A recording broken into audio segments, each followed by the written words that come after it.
back, to the front, to the back. I'ma take it to the max, I'ma take it to ya.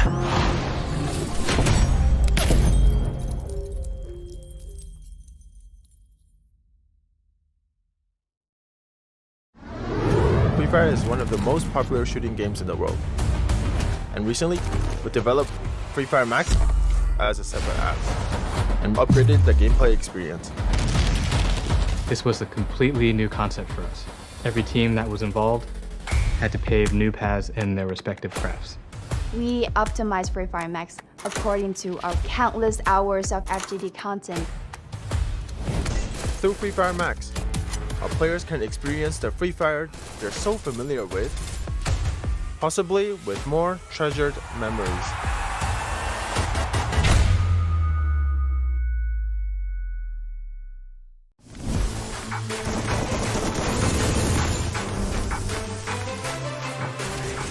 Triple kill. Shut down.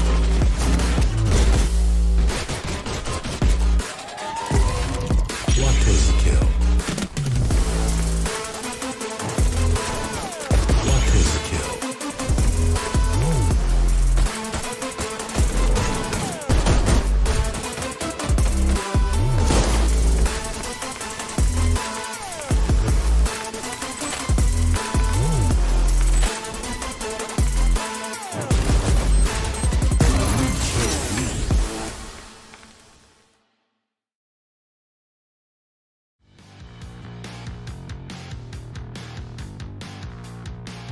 They got distracted that easily and just don't think about those other teams who are around them. Now, BXD Radicals, oh, what a hit by Ramiel in there, taking down. BR, it's a matter of time before they're out. So far, Batman has to train your 3-pointers. Yeah, got it. Exactly what's happening. Insanity might be able to cook that nade up and get a couple of knocks for himself. Beautiful as he gets the knock onto Ali, but he doesn't get the kill just yet. Yoon gets taken down. Metrics eliminated now. And PXG eliminates Pascal MY. The way from the Tigers, you best believe they're gonna try and chase you down and fight you. But Wills, they don't care. In fact, they back 4 for themselves. And AKO also suffered some casualties. Wills, they're the biggest winner. They are the gatekeepers. You want to get past the street, you gotta pay the fine. Is at a very prime position, but then IPAN already having that triple kill is going to be very impressive. They need to really just approach this very smartly. Eliminated with a triple kill. Intex right here, the good accuracy. Oh, we have the pet blocking the position right now, and I hate that. Oh my goodness! Oh, that freaking fiery monkey blocks my view, bro. Dude, that's the first time I'm seeing a pet just throw a couple, just some sand in the eyes of their owner, bro. That's unfortunate of you. Hey, yo, Moco. What up, Shiro? About that time. Let's get him. To the max, to the max, to the max, to the max. I'ma take it to the max, I'ma take it to ya. To the front, to the back, to the front, to the back. I'ma take it to the max, I'ma take it to ya.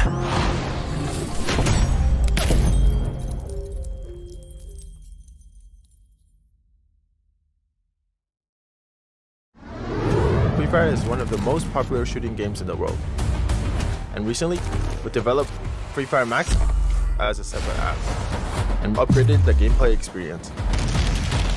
This was a completely new concept for us. Every team that was involved had to pave new paths in their respective crafts. We optimize Free Fire Max according to our countless hours of FGD content. Through Free Fire Max, our players can experience the Free Fire they're so familiar with, possibly with more treasured memories.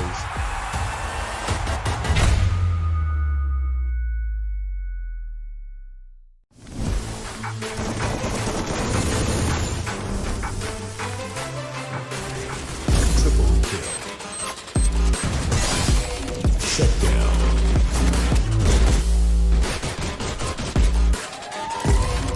Quadruple kill. Quadruple kill.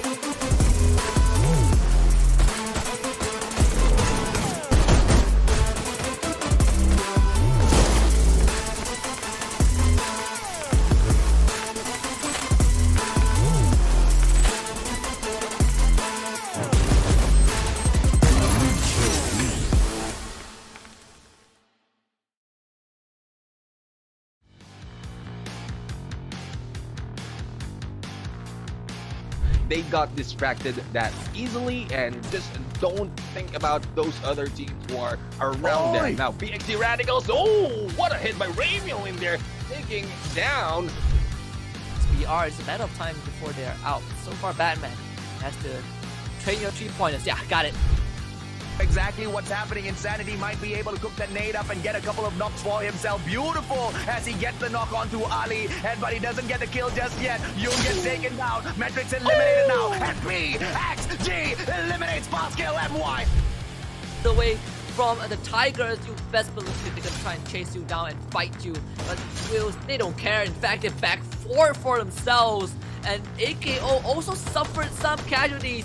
Wills, they're the biggest winner. They are the gatekeepers. You want to get past the street, you gotta pay the fine. Is at a very prime position, but then IPAN already having that triple kill is going to be very impressive.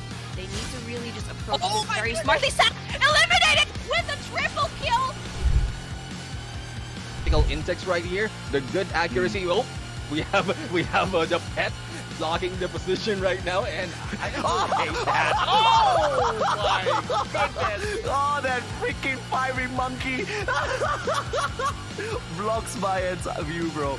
Dude, that's the first time I'm seeing a pet just throw a couple, just some sand in the eyes of their owner, bro. That's unfortunate of you. Hey, yo, Moco. What up, Shiro? About that time. Let's get him. To the max, to the max, to the max, to the max. I'ma take it to the max, I'ma take it to you. To the front, to the back, to the front, to the back. I'ma take it to the max, I'ma take it to you.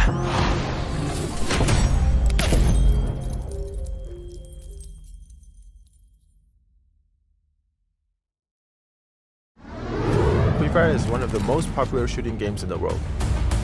And recently, we developed Free Fire Max as a separate app and upgraded the gameplay experience. This was a completely new concept for us. Every team that was involved had to pave new paths in their respective crafts. We optimize Free Fire Max according to our countless hours of FGD content. Through Free Fire Max, our players can experience the Free Fire they're so familiar with, possibly with more treasured memories.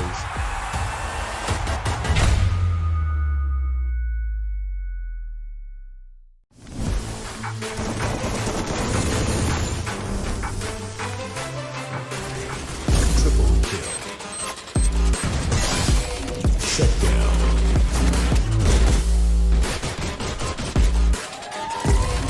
Quadruple kill. Quadruple kill.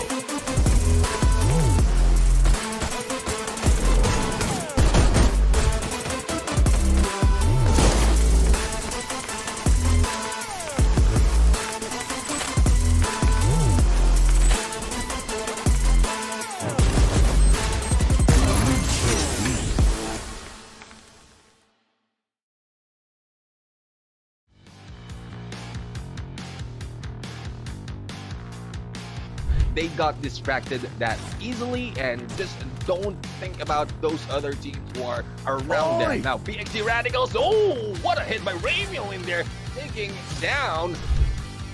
BR, it's a matter of time before they're out. So far, Batman has to train your 3-pointers. Yeah, got it. Exactly what's happening. Insanity might be able to cook that nade up and get a couple of knocks for himself. Beautiful as he gets the knock onto Ali, but he doesn't get the kill just yet. Yoon gets taken down. Matrix eliminated now. And BXG eliminates Pascal MY. The way from the Tigers, you best believe they're gonna try and chase you down and fight you. But Wills, they don't care. In fact, they back 4 for themselves. And AKO also suffered some casualties. Wills, they're the biggest winner. They are the gatekeepers. You want to get past the street, you gotta pay the fine. Is at a very prime position, but then IPAN already having that triple kill is going to be very impressive. They need to really just approach this very smartly. Eliminated with a triple kill. Intex right here, the good accuracy. Oh, we have the pet blocking the position right now, and I hate that. Oh my goodness. Oh, that freaking fiery monkey. Blocks my view, bro. Dude, that's the first time I'm seeing a pet just throw a couple, just some sand in the eyes of their owner, bro. That's unfortunate, nephew. Hey, yo, Moco. What up, Shiro? It's about that time. Let's get him. To the max, to the max, to the max, to the max. I'ma take it to the max, I'ma take it to you. To the front, to the back, to the front, to the back. I'ma take it to the max, I'ma take it to you.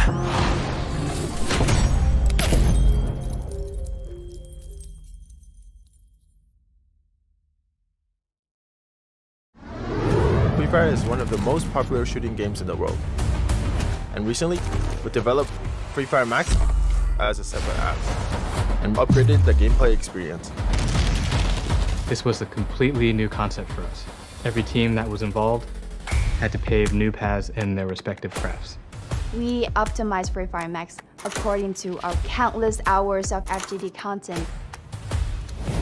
Through Free Fire Max, our players can experience the Free Fire they're so familiar with, possibly with more treasured memories.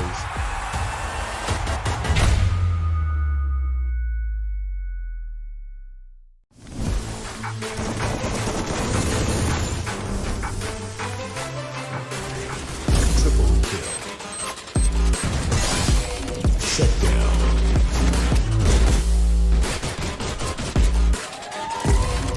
Quadruple kill. Quadruple kill.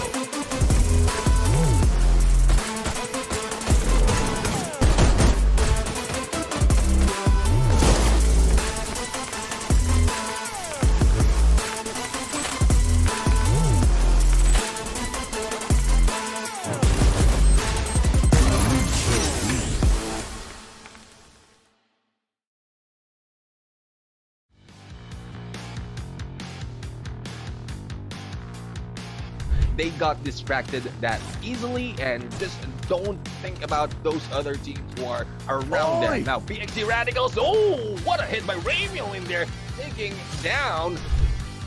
BR, it's a matter of time before they're out. So far, Batman has to train your 3-pointers. Yeah, got it.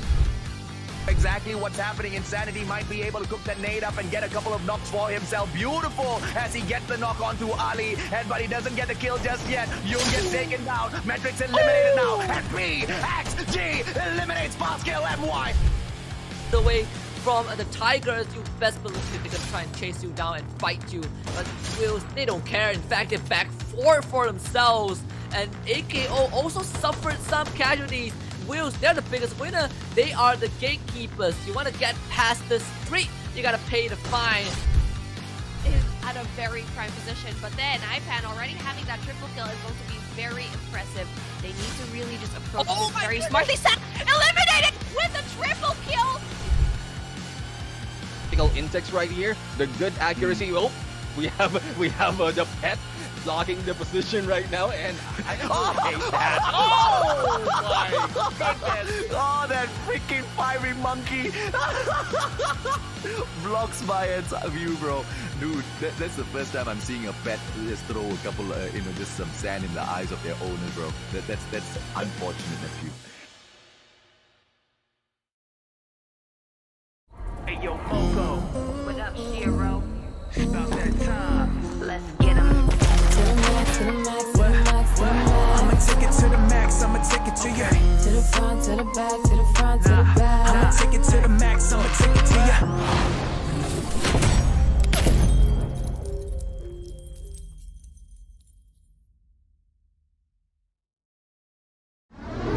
Free Fire is one of the most popular shooting games in the world.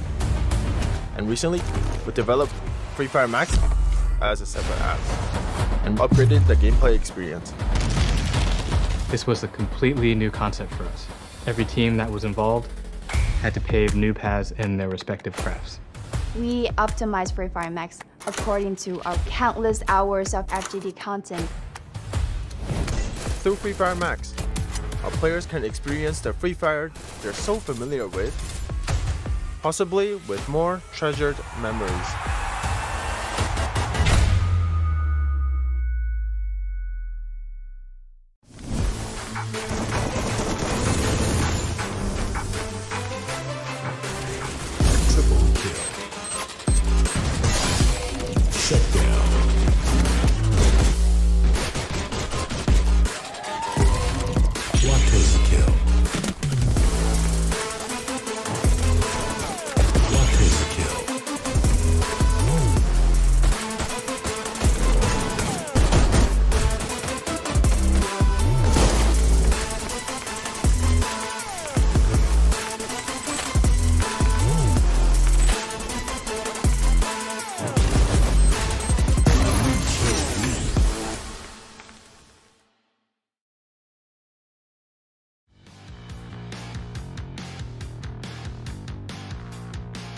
they got distracted that easily and just don't think about those other teams who are around them. Now, BXD Radicals, oh, what a hit by Ramiel in there, taking down.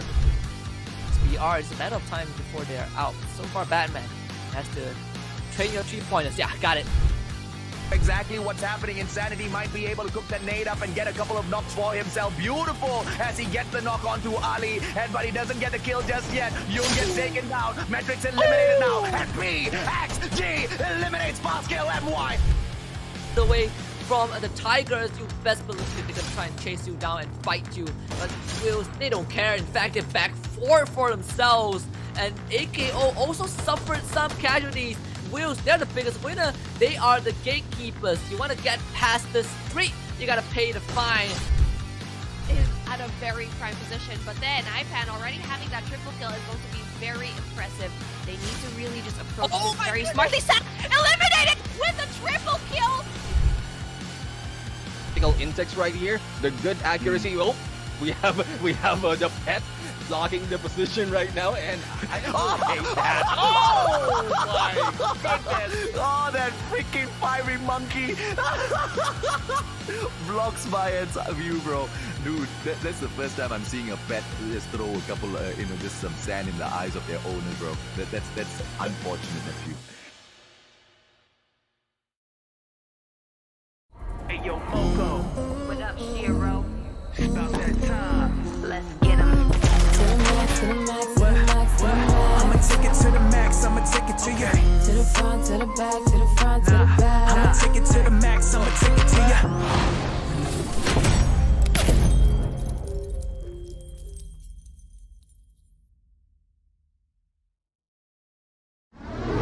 Free Fire is one of the most popular shooting games in the world. And recently, we developed Free Fire Max as a separate app and upgraded the gameplay experience. This was a completely new concept for us. Every team that was involved had to pave new paths in their respective crafts. We optimize Free Fire Max according to our countless hours of FGD content. Through Free Fire Max, our players can experience the Free Fire they're so familiar with, possibly with more treasured memories.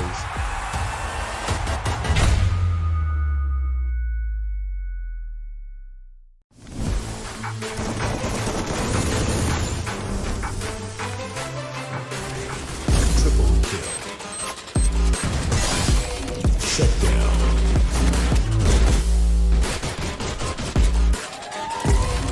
Quadruple kill. Quadruple kill.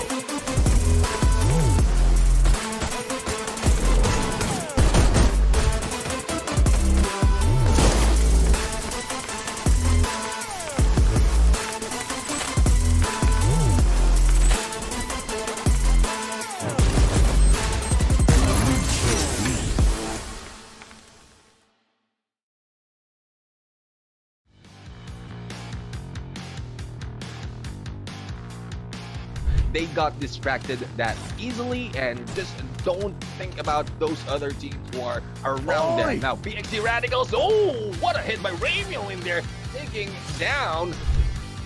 BR, it's a matter of time before they're out. So far, Batman has to train your 3-pointers. Yeah, got it. Exactly what's happening. Insanity might be able to cook that nade up and get a couple of knocks for himself. Beautiful as he gets the knock onto Ali, but he doesn't get the kill just yet. Yoon gets taken down. Matrix eliminated now. And PXG eliminates Pascal MY. The way from the Tigers, you best believe they're gonna try and chase you down and fight you. But Wills, they don't care. In fact, they back 4 for themselves. And AKO also suffered some casualties. Wills, they're the biggest winner. They are the gatekeepers. You want to get past the street, you gotta pay the fine. Is at a very prime position, but then IPAN already having that triple kill is going to be very impressive. They need to really just approach this very smartly. Eliminated with a triple kill.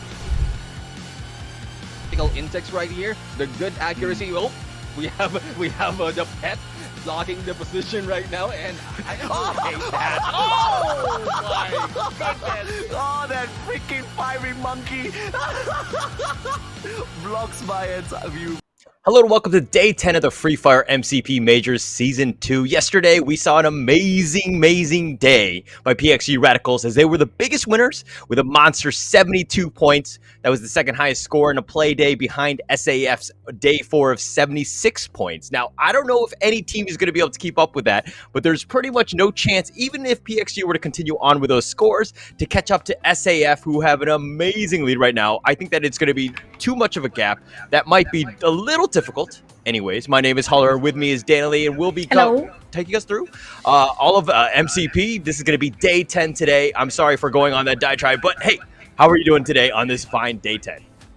I'm really looking forward to seeing how the teams really bring out their strats, because I think we mentioned this yesterday. For anyone that didn't come into yesterday's stream, yesterday all the teams basically had 16 matches left. Right? They completed 4 of them yesterday, so now you're down to 12 matches. This is it. This is the gauntlet. You have to run it if you're going to make it to top 12 and you're not currently in that top 12, because 12 games, it might seem like a lot, but you also have to take into consideration that you need to not only make up for the points that the teams that you're racing against are accumulating, you have to get extra points on top of that. That's a lot to ask for these bottom teams. Yeah, it's going to be rough right here. And I mean, if we're looking at it, Bloody Head and Do Easy were the two teams that really stuck out to me. They're kind of on the bottom, but before we get into that one, here's going to be the prize pool distribution. This is for the league stage. Of course, this is real money. They're not playing for Monopoly money here. This is the real deal in the sense of first place getting 2,000 USD, 1,800 for second, 1,600, and so forth, all the way down to $400. We're going to give everyone something for just participating in the MCP Major Season 2, but at the same time, you got to know that only the top 12 will move on, and they will go into the big dance, which is going to be the grand finale. That's where there's a clean slate. Everybody's going to be fighting for it. It's going to be one last battle royale to see the next set of prize pool, which is going to be pretty massive, and that's coming up. And Danny, how about you walk us through that one here? I don't really think I have to say too much about this. $15,000 for the team that manages to secure the Booyah during the final stage. Your champion, the Kings of Season 2. I think this is very self-explanatory. If you miss out on first place, you get a little less than half. It's disappointing that it's a little less than half, but less than half in $7,000 US. I mean, at the end of the day, right, you want that really, really big share of that $15,000. So yeah. Very self-explanatory. These teams they've basically got everything to lose, right? Once you make it to the final stage. Yes, you might get, this little teeny tiny 800, maybe 1,000, maybe 1,500. That shouldn't be enough, right? You need to be hungry. And that's the biggest thing, right? It's 50,000 in total prize pool. That's what we're vying for here, and we're getting into it. It's going to be day 10. We have 3 more days that's coming up, but in terms of the point system, right, this is all about placement points. That Booyah, the elusive one, is first place. That's going to get you 12 points. Second place is going to get you 9, 8, 7, and so forth, all the way down to the dreaded donut/egg, whatever you want to call it, with 11th to 12th. If you get eliminated, you're not getting any placement points, but you can get kill points. Every single kill is going to get you a point, so it does matter in terms of the long game, in the sense of just getting as many kills as possible, as well as surviving throughout the Battle Royale.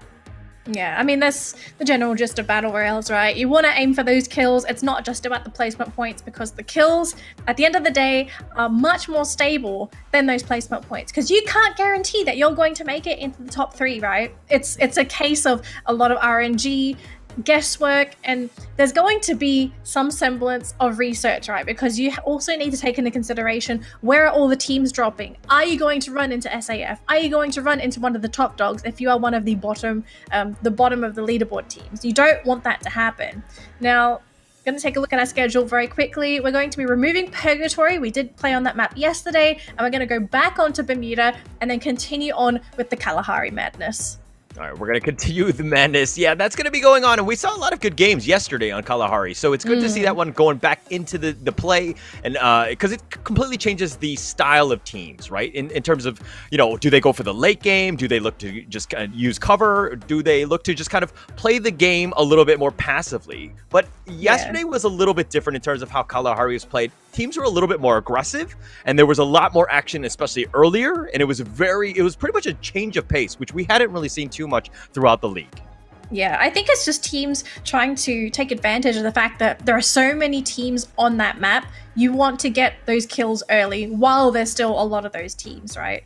So I think it's just the team showing respect to the fact that kills are important. So it doesn't matter if the map is huge, if it's tiny, if it's never ending, you still need to aim for those kills. So I'm really glad that the teams are starting to change their style, because if they kept playing that slow style, I'd be a bit... you got to change things up a little bit, especially towards the end of the season. Now let's take a look at the overall standings. Now we all know Supreme Assault Forces currently kings of the leaderboard, leading by over, is that 61 points, about 71? 79? Yeah. 70? With PXG and Supreme Assault Forces? Yeah. Oh yeah, I'm counting 79. backwards. Goodness. Oh, yeah, good. so, Oh, good. yeah. But I think yesterday it was almost 100. So PXG, they are starting to close the gap. The question that we're all wondering is, can PXG catch SAF? The possibility is there, but we'll have to see as the day goes on. But we're going to take a look at that bottom end of the bracket, because that's where the race is for that top 12. And if we're looking at it, it's going to be Do Easy. They had 53 points for them, and they're trying to keep themselves in it. They're on the 12th place. They're on the precipice of getting cut out, so they need to do everything possible to make sure that they're in. Bloody Head was another one that stuck out with 45 points. This is a pretty massive one for them as well. They're in 10th place right now, but it's pretty much anybody's game at this point. Metrics, Argon, Zeth. These are guys that are outside looking in. They really need to pick it up. I don't know if they have the time. There's only 3 more play days to get themselves into that elusive 12th spot, just to give themselves a chance for that big dance finale. Yeah, I'm a little skeptical on whether Metrics and Argon MY are going to be able to even take over Do Easy. I think, if anything, Do Easy will take over Freedom Rumble, and it's going to be Freedom Rumble that are going to be on the back foot to try and keep their placement. Something interesting I wanted to point out, though, if you take a look at Bloody Head's score. So this team has no Booyahs, but they have more placement points against, if you compare them to Tactical Intex's place. That is actually pretty crazy. If this is a theory, if somehow Bloody Head can figure out their kill point situation, if they can figure out their plan of attack for the finals, assuming that they make it, we could be looking at a top contender that is basically a dark horse. Insane. And here are the teams to watch. Supreme Assault Forces, we've talked about them non-stop. I'm sure they're sick of hearing their names. But PXG Radicals, the second place, they again had a monster game of 72 points yesterday, and a new one into the top 3, Fast Kill Malaysia. They had 45 points yesterday. They actually surpassed AKO Legend and Blacklist International, who, might I add, had a terrible day yesterday with only 12 points. Fast Kill Malaysia, this is a team to watch. Definitely look out for them, because they are on a tear. They're very aggressive. They want to get into the action, and they're going to get a bunch of kills doing so. Actually, I'm not sure if we're supposed to look at Fast Kill MY or if we're looking at Almighty there, because they were showing Almighty graphics, but then they showed Fast Kill names. Okay, but the Fast Kill is actually the team that we need to look out for. That's going to continue on. They might have had the different pictures and images. So, but yeah, we're going to have also throughout the stream. Feel free for all the Eagle Eye viewers to make sure that you can find the code. We're going to be giving out the Earth M4A1 box. That's going to be given out throughout the stream. The only thing that you need to do is redeem it before the end of the stream. It's not a first come, first serve basis. Anyone can do it. So feel free to take that screenshot, let your friends know, your squad mates, whoever it is, that this is a code. There you go. Thanks for tuning in. Make sure that you do stay tuned throughout the entire day, because we're going to be flashing at random times, so that make sure you do end up getting that code. Yeah, and I do believe you have about 3 to 4 hours to claim that code, because after that point, the stream will be over and the code will be expired. So do share the code around, claim it yourself, don't miss out. It's free goodies from us. But of course, we do need to start talking about this first matchup that we're looking at. We're going to be jumping onto Bermuda first with Group A versus B. Now, a trend that we're seeing is that, firstly, SAF is in Group B, but this team struggles against Group A, and I can't put my finger on what it is in Group A that just shafts SAF every time.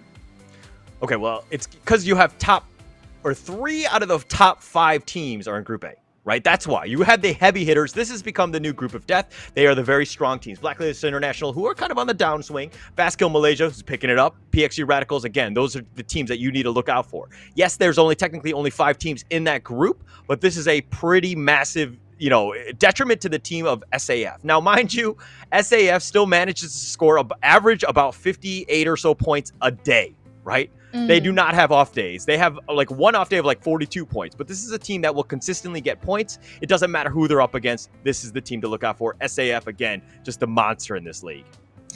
All right, so what do you think we're going to be expecting for groups A and B? Is it just going to be the standard, very vanilla, everyone rushing at everybody, bloodthirsty? The map's tiny, it's a little cramped, everyone's going to be able to catch vision of somebody? Or do you feel like because we're coming towards the end of the season that things are going to change and maybe we could look at a slower Bermuda game? I think you need to start off strong, right? I think that especially if you're Bloody Head and Do Easy, you need to make sure that you do get those kills. But we're going to find out soon enough because it's going to be match 1, Group A versus Group B. AJ, Mustachio, and Husky, please take it away. Thank you very much to our lovely hosts once more, Holla and Danley. Yes, AJ, 12 more matches for all of these teams. Woo! It's a big day. It's a very important day. And of course, I think all of the teams are coming in, hoping to surprise us with a performance that are considered bigly. But I want to hear your thoughts so far of how the league has been, right? We've seen a lot of shifts on the leaderboard. What is the first impression that you can give me based on what we are seeing right now? The last time we caught up, Husky, it seemed like SAF had pulled away too far from the pack. And even at this very moment, it seems to be the case. But one point to note is the fact that PXG Radicals are 79 points from catching up to them. Okay, they've cut it down from 100 plus just to 79. But another amazing thing that PXG Radicals is doing is that they have gotten a lead as well from the third place FSK. They are 72 points ahead of them. We are looking at two big dogs in this competition that all of the other teams are having such a tough time catching up with. And, so far only SAF kind of had that title with them.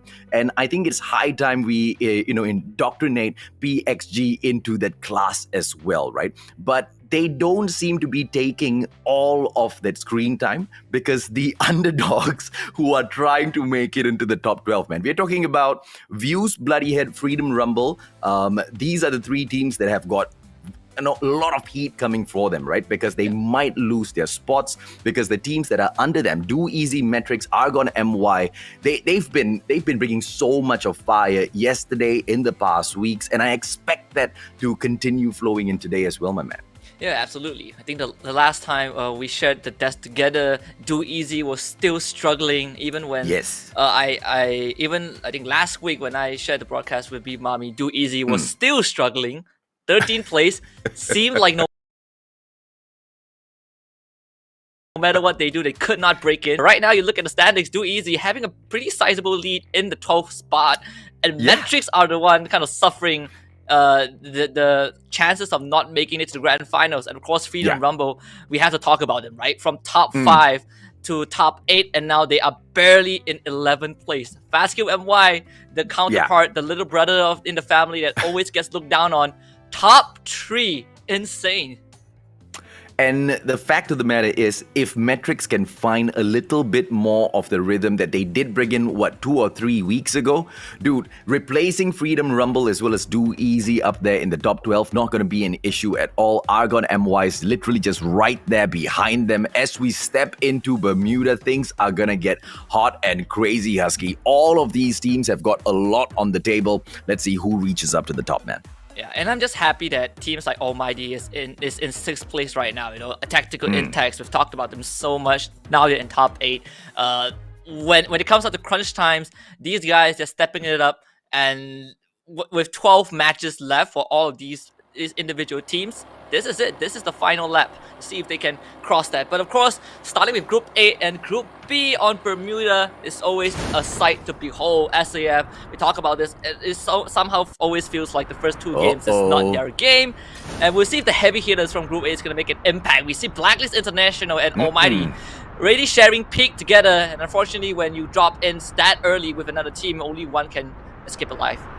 Oh, and look at this, man. Do Easy as well as SAF up top. Batman gets knocked down onto the ground first. Is Almighty going to be able to save their MVP player? No, he gets deleted immediately. Ren trying to take Blackout. They should be able to equalize this. Phoenix deleted as well. And Almighty, they strike right back. And this is 1 for each. And Blacklist International as well as Almighty, both on the losing end here, Husky. Yeah, and Blacklist, they thought they got the jump onto Almighty, but the better trade definitely came from AMT just because they were spread out. They had more angles covered, and now with the newfound utilities, they can try to flush Blacklist out. Ajim is not in a good spot as Jay-Z. He's going to be the first one to push in. They still have a separate member from Blacklist behind him. It's going to be Cobra, but Jay-Z is going to run straight into Ajim, and that's going to be his grave for sure. The team's not there in time, so it's back to a 2 versus 2. We're back on even ground. See, and once again, this is gonna be where Almighty shows us that they get really, really careless at times, right? Jay-Z once again making that mistake of rushing in, not waiting for Ren and Shira to come in for at least even a distraction gameplay from the back. No noise being made. Jay-Z rushes into his death. Well, hopefully he will be able to count on Ren and Shira to make a comeback in here, because the players from Blacklist International, they will be able to strike back. Ajim right down below, super low on health, but it is Ren that gets knocked down onto the ground. Cobra with a beautiful nade, and now it's gonna be all up to Shira. He manages to pick Ren right back up. Once again, man, Blacklist International, they do not look good. They don't have any medkits on them. Yeah, thank goodness for Almighty. They have this house in their control. They were able to kind of evict Blacklist International. So this gives them more space to work with, and Shira, he's already spotted the first member of Blacklist. It's going to be Ajim down on that ground floor. Cobra is circling around the perimeter, but like you mentioned, they don't have any medkits to work with. That is the last nade for Blacklist, if I'm not mistaken, used on Shira, but not resulting in any kills. So I would say Almighty, they have a good chance of winning this out, but when it comes down to CQC, we all know that Blacklist International is the better team. Oh, absolutely. And Cobra's still alive and kicking in there. He's the one with the more HP. He can just go in, perhaps have his teammate sacrifice himself, take the better chance in terms of picking up all 4 points on the side of Almighty at the expense of Almighty. But, you know, at the end of the day, what did it cost? It cost way too much, man. Just having one player alone try to survive all the way into the final zone is going to be absolutely impossible. Beautiful knock onto Ren. And once again, Cobra will be able to strike with a well-placed nade. And now trying to take the glue wall down. They should be able to get there in time for the wipeout. Ajim goes down. Cobra manages to eliminate Almighty. And I thought that was I thought the nade before that was the last nade, but Cobra had reserves. That is great for Blacklist International. Sure, they lost 2 guys, but the fact that they ended up taking Almighty out of this game in like the first 3 minutes, that is super good news. I mean, Almighty, they're in a decent spot. You know, they're not too far away from Blacklist International in terms of points. In fact, both teams are tied. So at least by the end of this round, Blacklist International will have a lead over Almighty. Yeah, it's just minor mistakes, right? I think, like you pointed out rightfully, Jay-Z with the slightly reckless rush did cost them the game number 1. But for Blacklist, they'll have a fighting chance. Yeah, well, I guess the saving grace here is Almighty's not going to be too concerned about dropping a couple of points. They are quite safe in that 6th place. I did manage to catch SAF and PXG just brushing shoulders with each other as they make their way into Metrix's compound in here. And by the looks of things, it does not seem like SAF slowed down to take a jump onto PXG. They might, on the other hand, get caught in a crossfire if the players of Metrix decide to fire. But yeah, it's just going to be all close calls between all of these guys. So quite great in terms of opportunities for Metrix to get in towards the next zone and climb up back that leaderboard, because they're 24 points behind Do Easy, and it's not going to be easy at all. Do Easy, they have been, too many easies in there, but they've been on quite a roll from yesterday, and today it looks like they're all in the clear as well. We expected SAF to knock them out early as they shared their drop zone, but that didn't happen as well, Husky. Yeah, and that is definitely a good thing, I think, for Do Easy. You know, you're not losing your grip in an instant after working so hard to get it. But no, I'm looking at the numbers right now, and I think Blacklist International, sure, they share the same total points with Almighty, but when I look at the ranking score, Almighty has 5 extra points over Blacklist International, 192 to 187. But at the same time, Blacklist International has 2 booyahs over Almighty. So this really says a lot about Almighty, right? They are slightly more consistent in terms of those ranking numbers. They just kind of need to brush up on those CQCs a bit more, and I think that could actually put them ahead of Blacklist. Not to say that suddenly Blacklist isn't a good team anymore, but I feel like Almighty are showing us in a different way that they are the main contenders. It's just that we don't see it as often as we should. Yeah, there's definitely something off with Blacklist International, man. I mean, their strats, the way they take some of these fights, the way they back out of situations, they don't look like the Blacklist International of old, but hopefully they will be able to find that rhythm, you know. A few of the common theories thrown around is that they are holding back some strats, but I feel like they're dropping way too many slots, right? And now they might be on the brink of annihilation as SAF might be their next challenger. Yeah, I mean, it's week number 5, right? If there's any stress that you're saving, you might as well use it right now. Yeah, sure, it's not the grand finals, but you gotta show something, right? You gotta start playing your cards right. Like there's already it's 10 days. You can't be saving your stress for 10 play days. And SAF, they are still kind of controlling this area a bit. I think Blacklist International, with that information, they're probably not going to push in. But we have PXG Radicals nearby SAF as well. The two big dogs, same amount of booyahs, 9 each. Of course, PXG Radicals still pretty far behind in terms of the total score. But like you said, they've cut down the difference from 100 plus to just 79. So a couple of good games, maybe they'll put themselves closer. Blacklist International, man. I mean, Lady Luck just not on their side. They are just bouncing, you know, from one, close call to another, from one full squad to another. And now they have to back away from Metrics as well. Metrics not going to be taking any of those clean shots. They want to get into that final circle before they get aggressive. And I absolutely agree with that strategy. We've seen so many of these teams make those mistakes of getting into those early engagements when it just isn't called for. And Metrics, they are behind Do Easy primarily in the fragging department, right? 20 frags behind Do Easy, only 4 points difference when it comes to ranking score. So Metrics, if they brush up on those gunfights a bit more, and I think they definitely would have a good chance of making it into 12th place. This is not over just yet. 12 matches is a lot. I mean, you give them one good game, and suddenly you might see Do Easy on the brink of elimination once more. With Freedom Rumble, not that safe. They might be 24 points ahead of Do Easy, but not 24 points. What am I talking about? 12.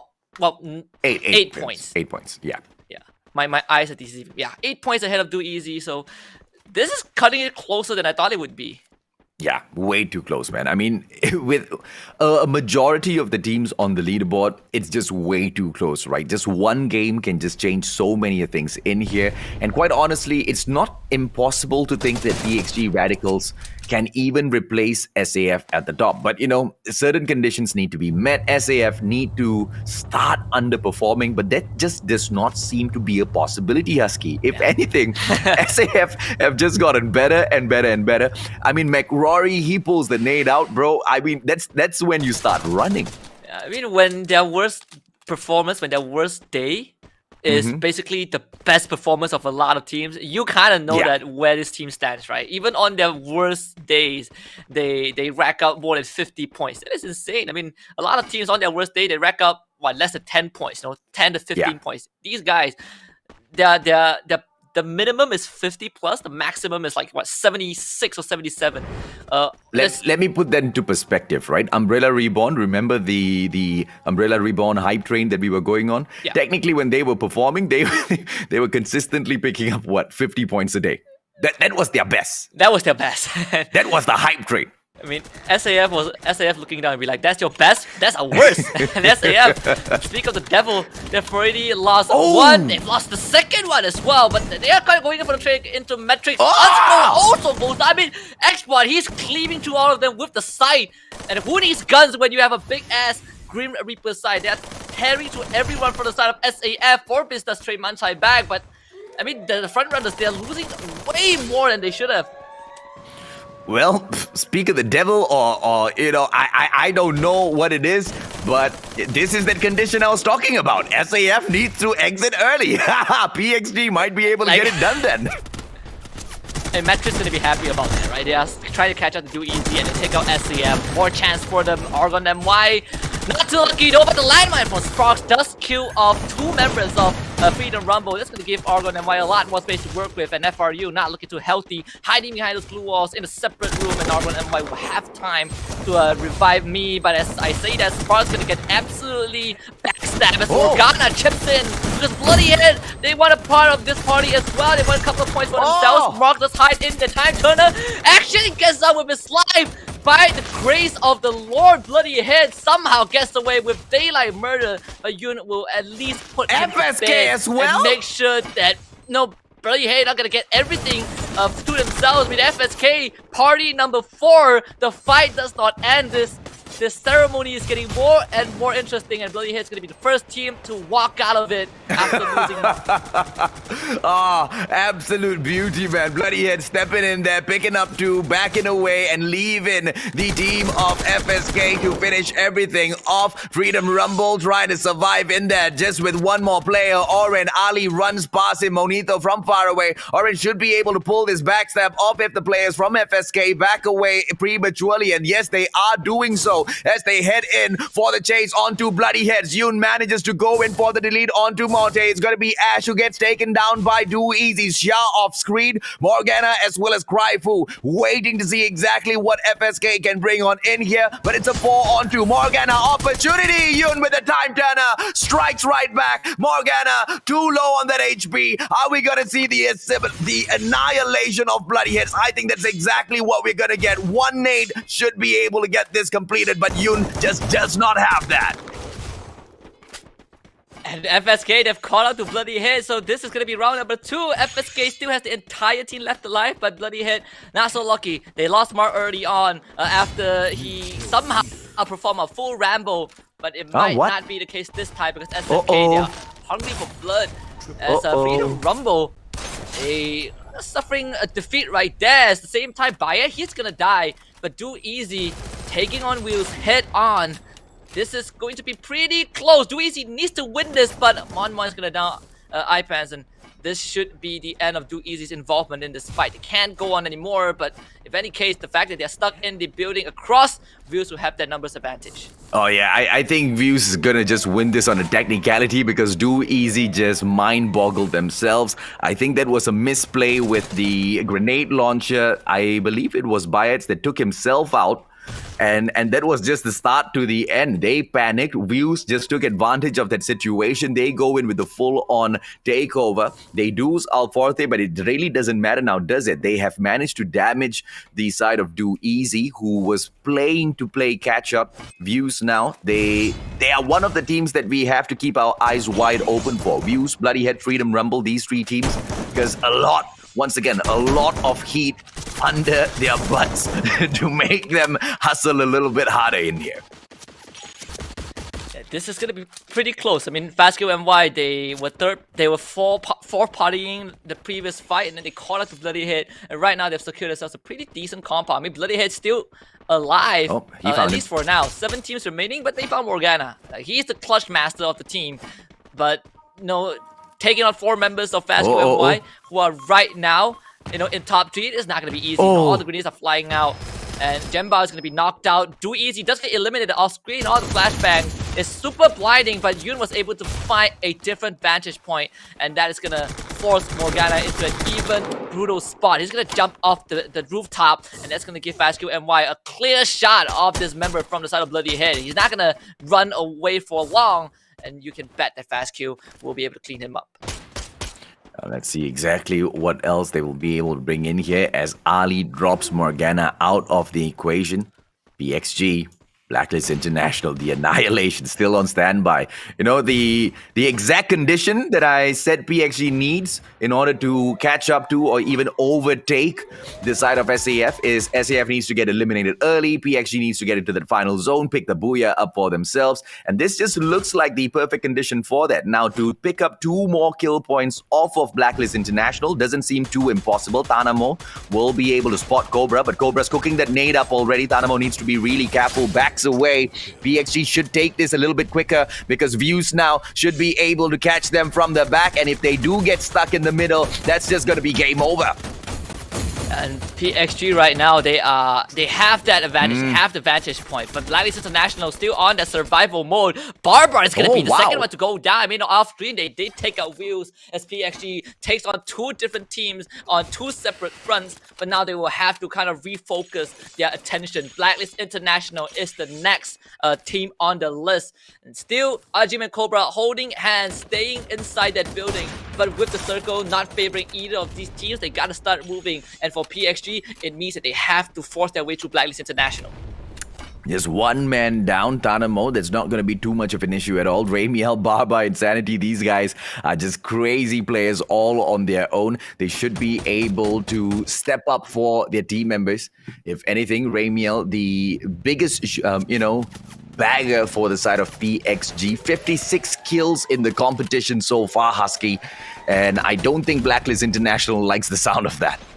Yeah, and I definitely don't think that's going to be the case. Maybe PXG, they have to deal with Blacklist, but at the same time, they are also looking at beyond the horizon. I mean, Team Fastkill, they did have Yun down. As Cobra, this does gun down Barbara with the double vectors. In fact, Barbara is going to go down, so Blacklist International, they're going to be on even playing ground as Ali will take revenge on and Ramiel. So PXG, despite having a decent lead, now down to just 1 member as Team Fastkill continues that onslaught, the push into the final zone. And FSK so far with 9 kills, about to have Blacklist International in their crosshair. They're seeing more than just that. PXG also in the hot seat as Insanity is gonna be gunned down. Sharks takes 12 points for the team. They also eliminate Blacklist International, and Team Fastkill continues the uprise. They get the first booyah on this lovely Sunday.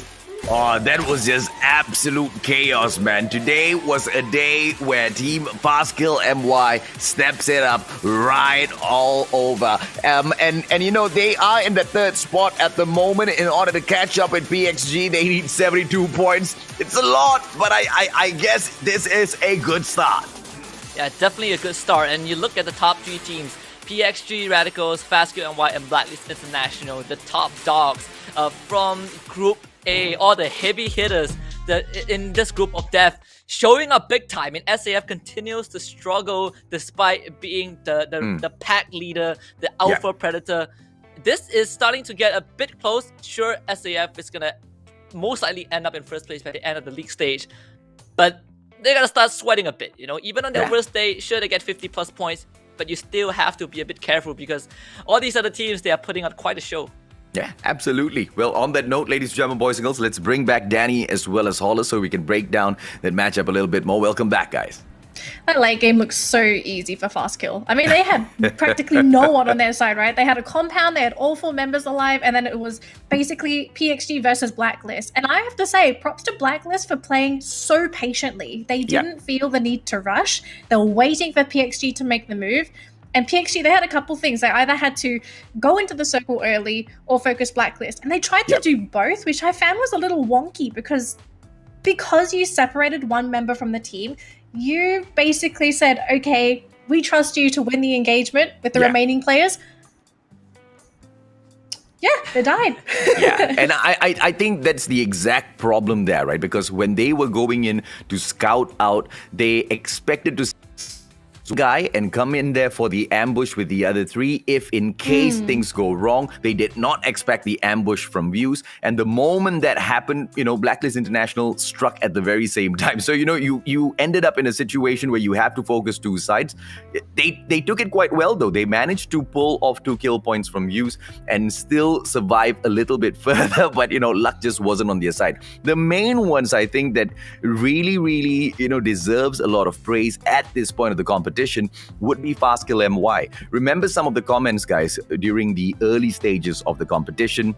What did I say about them? They're the kind of team that's up one day, down the other, then they go right back up. But they've managed to tweak a little bit all of those plays, right? Remember all of those vehicle, aggression from early on in those matches? We don't see any of that. Fastkill MY is so sharp these days. At times they're hot and they're cold, but you know, at the end of the day, they've kind of picked it up in terms of consistency. We're seeing exactly what they can do with the Booyah and 12 kills to their name, completing their, you know, aggression and just kind of just point totals that they've been getting. I mean, the last couple of days, it's been 45, 36, 30, and 49, and this is a team on the rise. They've been doing quite well in terms of points, and they're putting Blacklist International to, you know, the test, so to speak. Blacklist International had 12 points yesterday, so they got 15 points in the first game, so already it's a much better day for Blacklist International. PXG Radicals, we know that these guys are going to be top 3, top 5, somewhere in there, and they've got 13 points as well. But Argon Malaysia, Do Easy, and Bloody Head, big wins for these guys, just getting those points. You need to get whatever you can, especially since all of the top teams have already picked up all the kills. Yeah, I think even for Metrics, to a certain extent, it's also not too bad of a start, right? They were able to knock out of all SAF, of all teams early on. Sure, they still are going to be quite a distance away from Do Easy, because Do Easy did get 7 points compared to their 6. But I think this is still going to put them on the right path, and the same as Argon MY. Right now, I think Argon MY is probably going to be tied with Metrics on the leaderboard. So I'm still slightly worried for Do Easy, but just back to just quickly to touch on Fastkill MY. I mean, even from MCP Season 1, Fastkill has been the team that we expect them to qualify for the grand finals, but we never expected them to qualify in a glorious fashion. You know, we fast forward to FFMC, they're still the sibling that you don't look up to, right? If you compare them to Freedom Rumble. But right now, I think they've done it. They've gotten their master's degree. They've overtaken Freedom Rumble in a huge way. Yeah.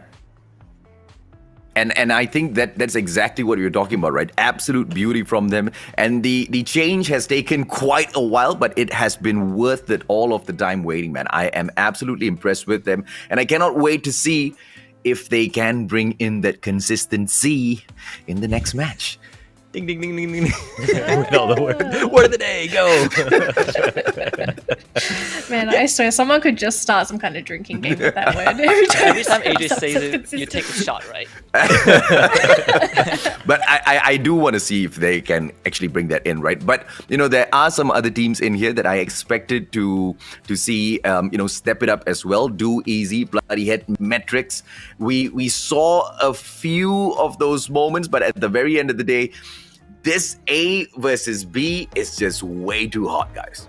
Yeah. Well, speaking of hot, see, I knew you were going to say the exact same thing, Paula. You know why?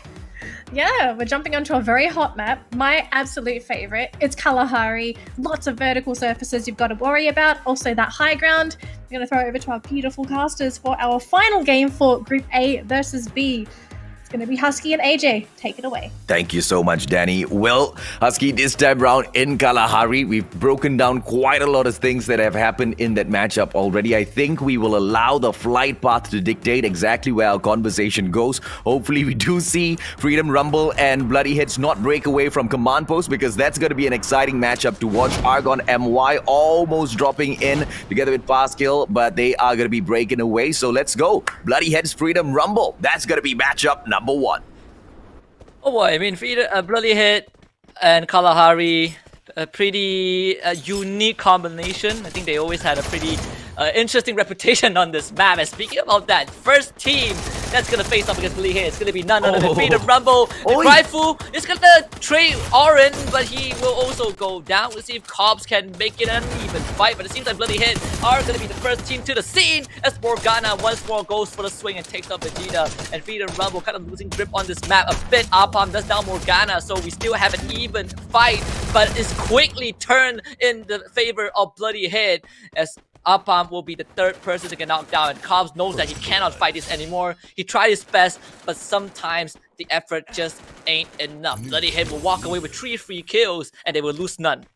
Oh, I love it, man. Bloody Heads from MCP Major Season 1 all the way down into Season 2. I've just fallen in love with them more and more and more. And I can't wait. I cannot wait to see them grow to something that's even bigger than what they are already now. Because, although they show us tremendous plays like this, it just doesn't seem to be reflecting on the leaderboards just yet, Husky.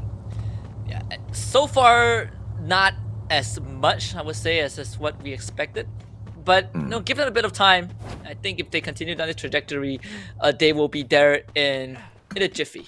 Give it a couple of rounds, I guess. Maybe not by the end of today, but we have 2 more play days in the league stages next week. That's probably where they will really bridge the gap and put themselves in a decent position. But you are a hopeful guy. I was about to say next season. I mean, I'm just being realistic, okay? One can only hope, but hey, it is at the end of the day, bloody heads. Remember what happened in season 1 towards the end. Yeah, man. I mean, to be very fair, I mean, bloody head towards the end of the season, that was kind of like an external factor, right? But if there's anything that we've learned from season 1, I'm pretty sure that it's not going to repeat itself for the season. Hence, we're definitely going to see them in the grand finals. I mean, 80%. They have a sizable lead. Unless they drop the ball a couple of rounds, then maybe we will see Argon. But judging where they are right now, tied up with Wheels in the 9th and 10th spot, they should be pretty safe. Although I worry more about Freedom Rumble and Do Easy compared to Bloody Heads at this point of time. Yeah. Do you know if Bloody Heads is sponsored? Because, I think if they're not at the moment and if they don't have a coach, putting a solid support behind this team will really, really bring them somewhere, man. Because the one common factor that I see in their performance so far is pressure. Whenever they are pressured to perform, whereby they either if they do not perform, they're going to be embarrassed because they're going to be dead last, or if they do not perform, they are not going to be making it through the finals. And that's exactly where we see Bloody Heads step it up. And the moment they are in the safe zone, they seem to slack off. I think these guys, they need a really, really strict coach behind them. Yeah, I mean, when they play free, they play freely, they were winning fights. I don't know, it could be a mental thing, but I believe these kind of scenarios, they do happen depending on the player. Argon MY will just run straight and take on Wheels, and Aoki from behind. That's Fredo X2R, but me is able to immediately create him back. This is just a bloodbath. Everyone running into the time turner, just making sure that they dominate the dome. And it's going to be Argon MY downing a majority of members of Wheels, and they get everyone back up. So it's free pickings for Argon MY, and for Wheels, this might be their final stand if they don't make something happen. And it's very much going to seem like it. I mean, Mon, the only member alive, and everyone from Argon MY is overwhelm him with sheer force, and Wheels gets annihilated by Argon MY. Another great start for this team. Argon MY desperately needed to win that fight, and they do it. They don't just do that for themselves, but they've just helped Bloody Heads Freedom Rumble do easy as well, because Views was trying to get away, man, and getting snuffed out so early in this round, not gonna do them any favors whatsoever. And Argon MY, they should be able to happily climb up that leaderboard over with the kill points gotten over Views. Now let's see exactly what else we can have in here. Almighty Batman. We've seen good days, we've seen bad days, we've seen days where Batman can't see, we've seen days where Batman can spot a tiny little player from miles and miles away and snipe them out of the air. So I don't know what sort of a Batman we're going to get this time, Husky. Yeah, I mean, for game number 1, the Batman that we got was not really a Batman, right? He was the first one to die. But now they see everyone from PXG. And the question is, previously, the Batman we know would take the shot, but this time it's Jay-Z and Shira that takes the shot. I mean, Batman is just waiting. He's asking his Robin to do the deed. PXG should be fine. They're pretty far away from Almighty, and I don't think they will want to go for the push. So Almighty, they will be able to at least chip the health of PXG Radicals off a bit. But other than that, nothing much. Yeah, I think one of the opposing teams just called Batman this morning and just said, Martha. And then he started getting depressed. And here we go. Depressed Batman, not firing at anyone. He just says, I just want to live a life of peace. I don't want to take any gunfights. We should all lay down our firearms and lie down on this battlefield and allow the blue zone to kill us all. I mean, the funny thing about, well, not funny. I would say the interesting thing about Batman is like he's this hero, he's icon of justice, in the dark. But he's also a guy that is very much against killing, right? That kind of feels like Batman for sure. like a full role play of that character. No killing. Like I can harm you. I can throw my batarang. Like cripple you. Dislocate your shoulder blade. But I'm not gonna take your life. Now, look, this is another fight that is really, really important. If Do Easy can get the jump onto Matrix, number one, they snuff out, the hope of Matrix just by a little bit in terms of catching up, because Do Easy is in the 12th position, and they also get to bag 4 easy kill points. But, the longer they take, Matrix just gonna get further and further away. Shah manages to finally open fire, but it looks like Matrix have found a compound in here for themselves. But Do Easy, they have got high ground. They should be able to take it. Shafik as well as Ash on the ground right now, and Do Easy are actually getting it done. But out of nowhere, it's gonna be Bloody Head stealing those kills. Oh my goodness, I mean Matrix, they snuck under Refinery. I thought that's gonna be the ticket out, but they run straight into the Lion's Den, and now they not only have to do with Do Easy, they have to do with Bloody Hit, and they lost 2 guys. So the run for Matrix continues. Do Easy, they don't get anything in return, but it's fine if they don't get the points. As long as Matrix dies early on, Do Easy will breathe a sigh of relief. But this danger zone is going to call off the assault for a while. At least from the side of Do Easy, they won't be able to take any shots staying out in the open. For Bloody Hit, it's a different story because they have a compound and they know where Matrix is. Well, let's see exactly what they'll be able to bring in here. Bloody Heads, 6 kills so far. They benefit off of Do Easy's hard work. And I don't think Do Easy is going to be too happy about that, but there's just nothing they can do about it. Bloody Heads trying to catch up with Views. They were, what were they? They were literally on equal points after the earlier match. So I guess they are doing a lot more better now. Views got eliminated by Matrix earlier on. Bloody Heads looking to take Matrix out of the equation. I feel like the food chain is getting set up pretty good here, Husky. Yeah, the whole food chain is is more apparent in the lower half. Not more. It's more messy, right? It's more apparent in the upper echelon of the leaderboard, where SAF is the apex predator. They consume everyone. But down there, everyone is omnivorous. Everyone has a chance. And I think Bloody Head right now, like you said, on the right track. They've basically earn a lead just because Wheels got knocked out by Argon MY. And if they knock out Matrix, they do themselves a favor by getting an even extended lead, but they also do Easy a favor by making sure that whoever is on the tail is not going to catch up. At least for Matrix, they're going to take a while longer to make it into top 12, but for Argon MY, you have to remember these guys are still in the game. Now let's see exactly what they'll be able to bring on in here, because Command Post belongs to them at this very moment. 9 more teams left in here. Bloody Heads, they cannot rest, but at the very same time, they need to find as many kill points as they can, because it really, really does matter, man. They are sitting in a position where it's not safe just yet. And like you mentioned at the start of the day, we had 12 matches. Now they only have got 11 more left in here. Time is running out and the other teams are catching up. There's no way, they can rest easy, because Freedom Rumble, Do Easy, Argon MY, Matrix, these 4 teams, they are not resting at all. Time and time again, match after match, they're stepping it up. SAF, they're tanking the blue zone, and that circle is going to force SAF to run straight into Blacklist International. This is not going to be good for Blacklist though, because they also have Do Easy to worry about, and they've already started the engagement. This encounter might be beneficial for SAF if they can third-party this, but Cobra has sharp eyes and sharp instinct. His presence of mind is going to allow him to tell his team, SAF, they're coming in from the northern side. There might be a possible backstab. So Cobra, his job is just to hold off SAF. Now what SAF needs to do right now is to try and take out Cobra before anything else. Because if Cobra goes down, the whole formation of Blacklist falls apart. And they will also allow Do Easy to potentially eliminate Blacklist International on their side.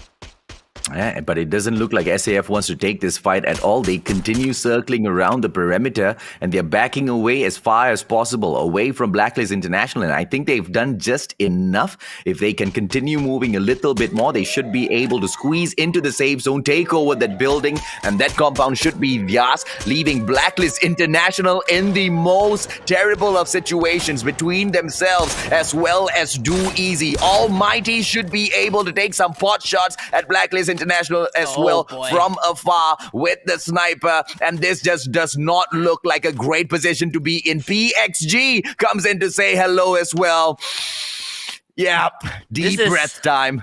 This is the what do you call it? The Royal Rumble, right? The Grand Slam. All of the big guys, they're in the ring. I mean, Do Easy probably the tiniest man in the ring right now. You know, everyone else is, you know, the Undertaker, The Rock, and Do Easy is just probably the new guy, the new kid who just joined the what do you call it? The WWE. So we'll see if they can take on these heavy hitters because they are not in the right category right now. Almighty, they're gonna see Fast Kill and White desperately trying to get into the zone. Bloody Head also chips in, but oh, Barba! What was that? And Phoenix turns around and just blows his head off, but thankfully Rayman will pick him back up in Blacklist International. They are starting to get those guns barrel heated up, but for Fast Kill, they're not looking too hot. Bloody Head already has 9 points on the board.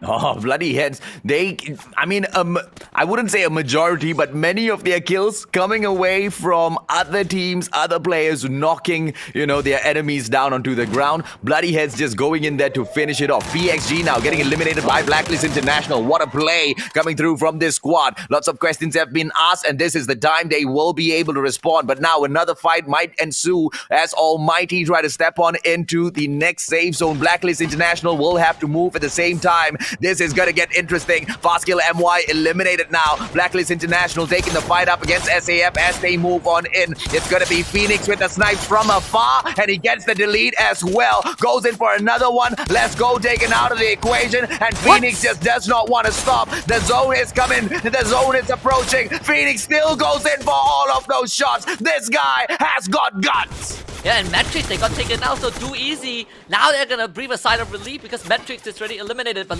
look at who's on the southern side. It's Argon and Y. They're away from this fight. In fact, the circle favors them. These guys, everyone else is gonna end up killing themselves, and Argon and Y is gonna have the final lap. But before we focus on the most likely of winners, we gotta look at this fight. Very, very crucial for Bloody Head to try and make their way into the circle. They know that Argon and Y has the best spot, but they have to start running for it. And Almighty will take on Blacklist International on the other end. Bloody Head with 11 points, starting to plan their route, but they also see Almighty, and you cannot have two teams beelining towards the same destination. So Almighty is going to be put on the chopping block. The question is, can Bloody Head take them out in time? Because Blacklist International, they're going to rush in and try to take out everyone else. Oh, bloody heads, they need to start moving now. The zone pushing everyone in. Blacklist International still taking this fight up against Almighty. Ren goes in for the delete onto Jembal. Do Easy not going to be too happy with that situation at all. Blacklist International now teasing the zone, and they go in for that long flank, and they will be able to come across Argon MY, who do have a great compound on themselves. Do Easy eliminated by Almighty, who still go on in. Ren gets taken down by the zone, and a backstab comes through. Argon MY dropping in. Blacklist International getting taken down. Almighty Batman eliminated as well. Argon MY really picking everything up. They're going up against Bloody Heads. These are the two teams from the bottom. The underdogs really, really are hungry, Husky. Yeah, Bloody Head, they might be able to just do this for Argon and Y. They also want that win for themselves. Bloody Head still have no Booyah in the back. This might be the first, but it's going to be Morgana. 28 health against Spark, who has way more of an advantage, and Spark is going to end it all. Argon and Y bags the second Booyah of the league. And they're gonna get it. They have completed probably one of the best possible rounds for themselves. They're gonna put themselves so darn close to their 12th place. Do Easy have to start sweating. They already started sweating after the previous game, man. They started this day sweating. 24 points away, just behind them. Argon MY most definitely should be able to catch up now. Now, I don't really know or remember exactly in which part Do Easy got eliminated earlier, but I'm pretty sure bagging that Booyah just assures Argon MY at the very least they've managed to half that lead that Do Easy had above them. On that note, Husky, let's bring on Danny as well as Holler back in here with us as we continue this conversation. Welcome back, guys. Can we just highlight the fact that Bloody Head probably won that round with, I think they had 12 kills? Yeah. They're 12 kills by the end of it. Probably 4 or 5 stolen off of other teams, which I absolutely approve of. I mean, it's all about who's in the right place at the right time, right, Holler? Mm-hmm. Yeah, you're going to see a lot of that. I mean, throughout the day, we've had a number of different people that have scored 3 kills or higher for the team. Ali, Insanity, Cobra, Morgana, Pydro, and then a guy named Mark. Now, I don't know about you, but I don't when I hear the name Mark, I don't have that fear of death in me. But this guy came out Here comes strong. Mark. And he had literally 5 kills, maybe even more. I lost track at the end, but this guy was completely on point. Mark, you got to worry about that guy. I have a cousin named Mark, and now I'm scared. There was I think when PSG Radicals tried to take on Blacklist, it was very unfortunate because they were the one who took the first shot, but Phoenix with some eagle eye somehow turns around 180s PXG and they completely eliminated the PSG Radicals off of that. To answer your question earlier, AJ, Do Easy was taken up by Almighty because they had to run for the blues for the circle. Yeah. And Was that like 6 or Almighty 7? Batman stayed back. He actually stayed back for Do Easy and then he wiped them. So that is a huge win for Almighty part. I mean, Do Easy, they ended up in, I think, 5th or 6th place. Not too bad. But still, the fact that Argon NY won that round is a huge deal for them. Huge, absolutely huge, right? And I did not expect them to be able to bag the booyah. I expect them to step it up. I did not expect them to get in towards the final zone. I didn't expect a performance like that from Bloody Heads either, right? I expected them to do better than the other days, but that was way more than I could ask for, and I'm absolutely loving it, guys. Is this the Bloody Head that plays freely? The one that we saw from Season 1? If this is it, then they've activated themselves at the right time. Yeah, absolutely. And I think that fire is only because, Danny, they don't want to get kicked out. They want to make it to the grand finals. I just kind of hate watching teams play like this, right? They play like, I'm sorry, Bloody Head. They played like rubbish at the beginning of the season. And I just thought, oh my god, we said so many nice things about them during last season. They were so good. And then they show me this and I get so disappointed. And then they're doing the whole, it was a joke. This is how we actually play. I mean, it's nice to be proven wrong for them to say that, we are a team that deserves to be here. But I just wish they did this a little bit more consistently throughout the season so I didn't look like an absolute dummy for rooting for them. But wait! What? Hang on. What, Argon? I mean, Argon Malaysia with 22 kills, 10 kills, not only in the fact that they got the booyah, but Bloody Head really turning everyone else into a bloody head in the sense of the 13 kills, the second place placing there, 22 points. I think that they're actually, Bloody Heads right now is looking to be top 10 at this point. I think Argon Malaysia is still just barely out. I think they're going to be around 13th, 14th, but they are catching up. Freedom Rumble, Do Easy, and Woo's kind of falling apart here. I mean, Bloody Head, if they make it to top 10, this is their best performance throughout 2 seasons, right? Bloody Heads is in 9th. Let me just break it right now. They have a 21-point lead in front of Views. I love it! Yeah, I mean, season 1, their best performance was 17th. now the best performance is 9th place. Now that's a huge step up for Bloody Head. I have some bad news for a team called Freedom Rumble. Because from those 2 rounds, they have scored 4 points. They are on the ropes. 7 points away from being tied up with Argon NY. I'm not so wait, are they out of top 12 No. or are they still They're top still 12? in top 12, but yeah. they're about to be out of top 12 if they have one more bad round. If Argon MY can give us half of what they have given us in this round, then that's all they need. Freedom Rumble maybe just give us a little bit more of the inconsistency Freedom Rumble have been giving us, and we should be able to see them kicked out of the top 12. I mean, Bloody Head is the only team in top 12 with 0 booyah. That is insane. They don't need it. Who needs booyahs? Who needs to win the round? I'm telling you, they need a coach. They need someone to sponsor them if they haven't been sponsored. And this team, guys, this team, there's something about them, man. I mean, At least they don't even have a whole lot of kills either. That's the thing. I mean, they're getting survival point, like the placement points, right? But the thing is that they have one of the highest placement points, at least in the top 5 or top 10, excuse me. I mean, 204 ranked placement points. That's quite a lot for a team that has 0 booyahs to their name. Yes. So they're doing something right. I don't know if they're just really good at hide and seek, but they're proving to be very strong and something that you need to watch out for. I mean, I did point out that they weren't really good at getting kills today, so I'm not sure if maybe they're watching the stream and thinking, guys, not just this stream, we need guys. some kills today. They've been watching. They've definitely been watching. They've definitely been listening as well, right? Because they've constantly been improving, and what they have been improving was what we have been screaming all throughout the league stages. Why are they abandoning compounds so easily? Why are they taking these early gunfights? Why are they dying so early?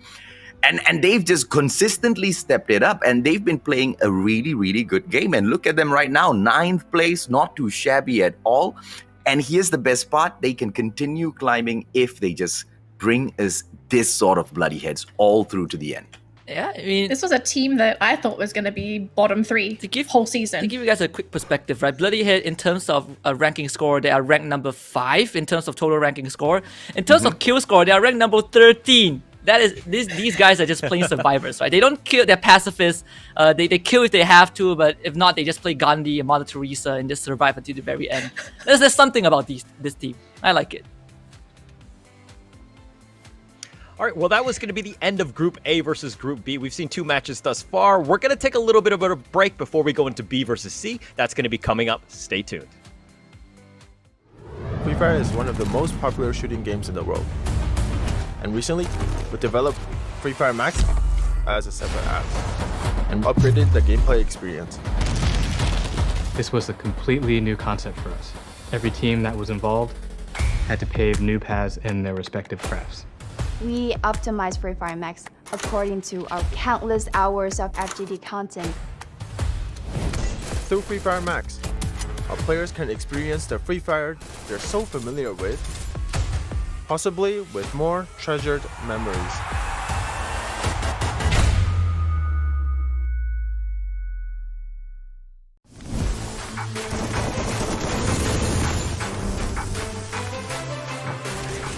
Triple kill. Shut down.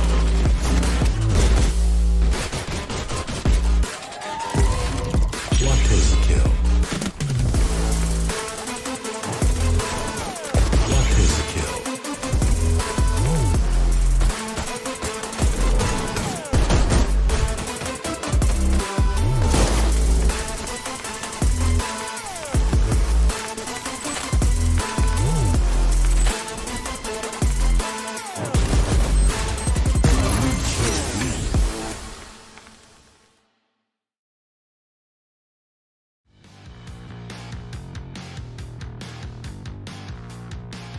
They got distracted that easily and just don't think about those other teams who are around them. Now, PXD Radicals, oh, what a hit by Ramiel in there, taking down. BR, it's a matter of time before they're out. So far, Batman has to train your 3-pointers. Yeah, got it. Exactly what's happening. Insanity might be able to cook that nade up and get a couple of knocks for himself. Beautiful as he gets the knock onto Ali, but he doesn't get the kill just yet. Yoon gets taken down. Matrix eliminated now, and PXG eliminates Pascal MY. The way from the Tigers, you best believe they're gonna try and chase you down and fight you. But Wills, they don't care. In fact, they back 4 for themselves. And AKO also suffered some casualties. Wills, they're the biggest winner. They are the gatekeepers. You want to get past the street, you gotta pay the fine. Is at a very prime position, but then IPAN already having that triple kill is going to be very impressive. They need to really just approach this very smartly. Eliminated with a triple kill. Insects right here, the good accuracy. Oh, we have the pet blocking the position right now, and I hate that. Oh my goodness! Oh, that freaking fiery monkey blocks my view, bro. Dude, that's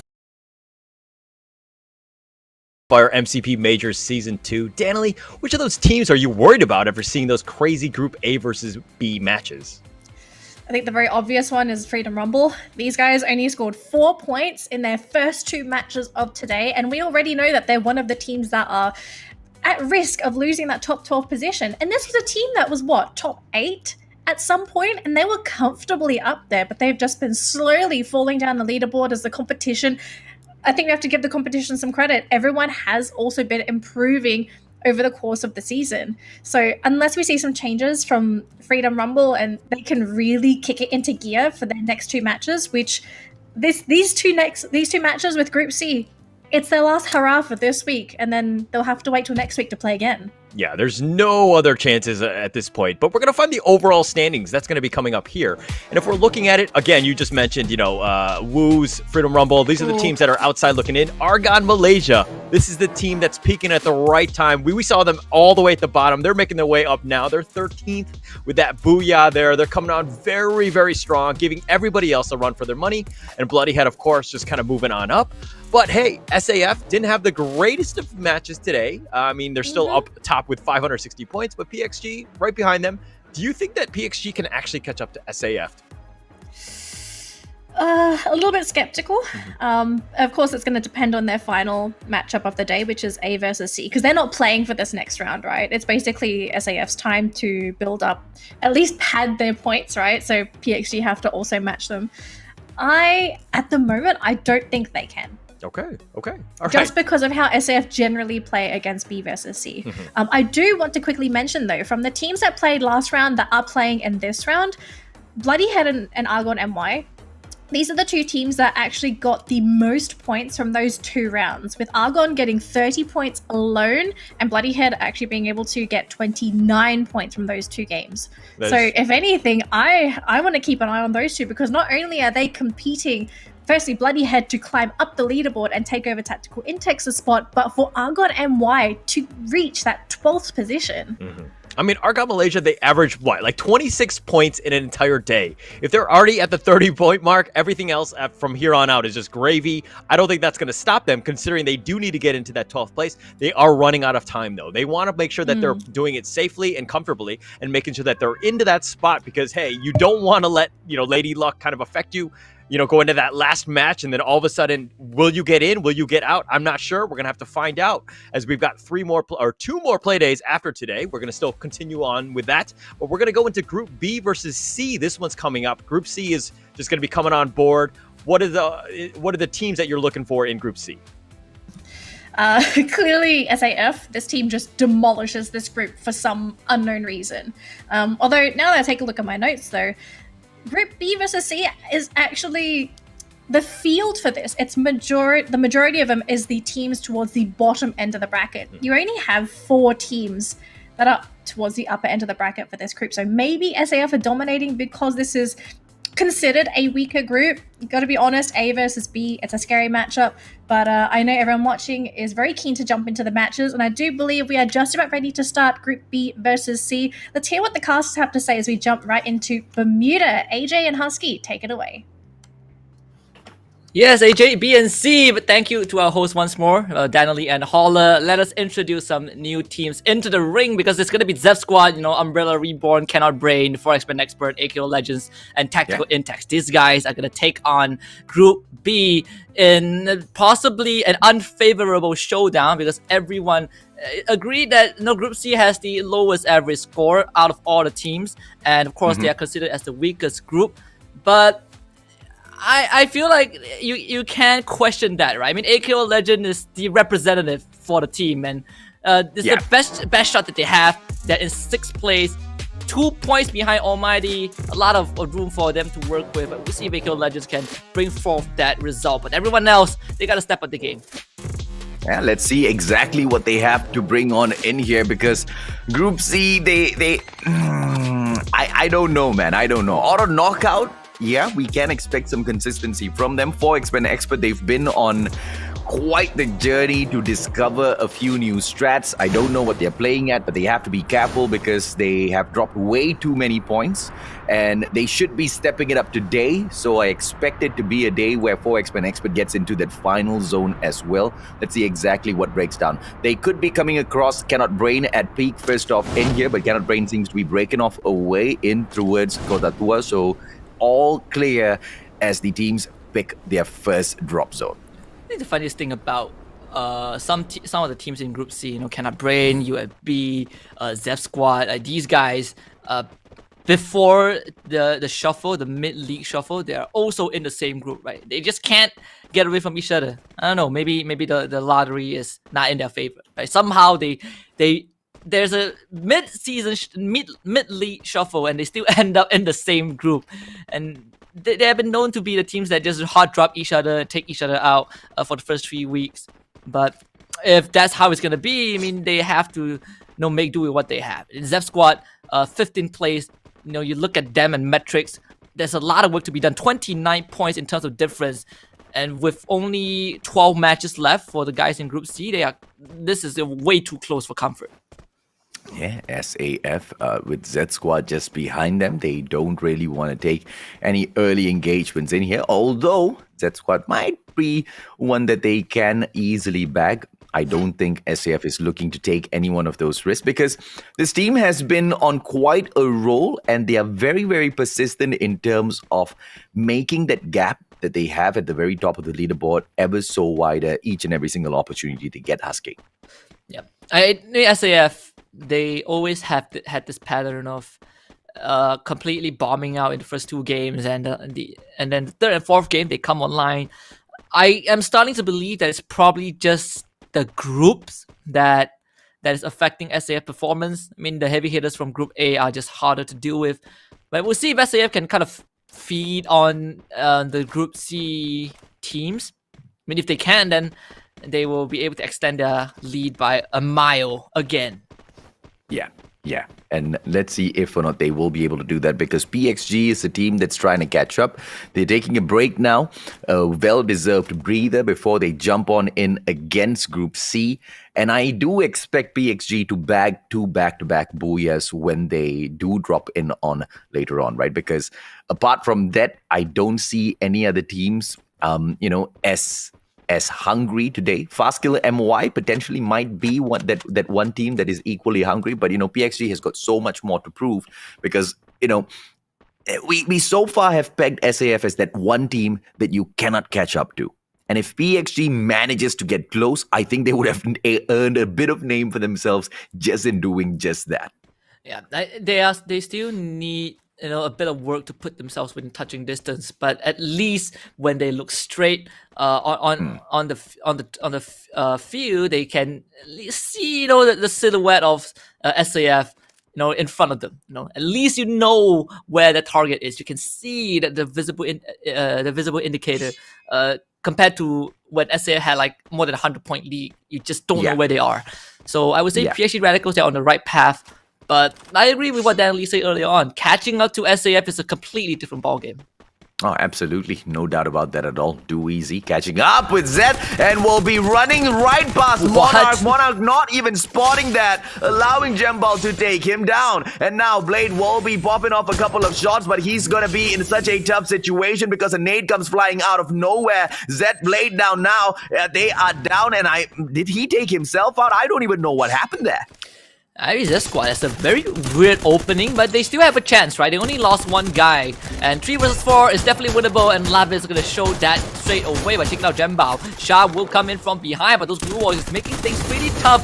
Bias will kind of swing into the time turner, and they tag team to take out 2 members from the side of that squad. Blade will do his utter best to at least bag a couple of points for himself. He's going to start by iPans, but he's not going to be able to survive the onslaught of the rest of Do Easy. I mean, Zap Squad, they get 1 kill, but they lose the entire team. I guess it was worth it. It's not their fault. They didn't expect that. They didn't see Do Easy. The side of the hill that Do Easy popped out from was just beyond the horizon. They just didn't have any opportunities to back away, and they got jumped, man. And I once again do not know how they managed to get one of their own players knocked. It didn't seem like Do Easy sniped them from afar. It could have been a overcooked grenade that perhaps got dropped by their feet. Yeah, I wonder. Yeah, sometimes it's all right. Happen. It's okay. Yeah. Go in here. Rimdam Village will be held on by Umbrella Reborn. Auto Knockout going to be perhaps feeding on these players. iPens will be the first one to get caught out. And Auto Knockouts going in for those shots already. Will be able to knock him on the ground, get the delete really easily, and force the rest of the players from Umbrella Reborn into the Rimdam Village compound. Auto Knockout, they've got the vantage point. So it does not look like Umbrella Reborn will be able to get out of this unless they get saved by either the Blue blue zone or a third party that comes in here for the distraction on auto knockout. Argon MY, on the other hand, taking those shots up against Freedom Rumble by just driving straight up into their compound and jumping out of the car to take this fight. Oh my goodness, I mean, if Argon and White pull this off, Freedom Rumble are going to be out of top 12. So this is going to be crunch time. This is the showdown that's going to dictate who's going to end up in top 12 by the end of the round. And Oren, he's not in a good spot, but he wins the fight. X2 immediately gets the trade back. Apam now needs to join the fight and help his teammate, but can they do it though? Because Argon and Y, they are bloodthirsty, and those bloodlusts might bring us to victory. 2 members of FRU down on the ground. They're going to get the rest of Argon and Y. And by the skin of the teeth, FRU will stay in that top 12 at least for now. Oh, beautiful plays from Freedom Rumble. They get 4 kills. All of their players still alive and kicking Cobbs, the biggest damage dealer in that battle. Argon MY literally just drove into their death. I do not agree with that aggressive play at all. They are not in a position to get that callus. They are not fast kill. They are not 4X-Men expert. But I guess they just learned that lesson themselves. Kind of had to... reminds me a bit of Do Easy, you know, when they are really close previously to get into top 12, and they had this one round to make it happen, and they blew it. I would say R1 MY is definitely a good attempt, but Freedom Rumble just had better CQC in that situation. I mean, you see the tag team, the juggling between the members of Freedom Rumble in and out of Time Turner to trade blows with Argon MY. It was just slightly better coordinated from FRU.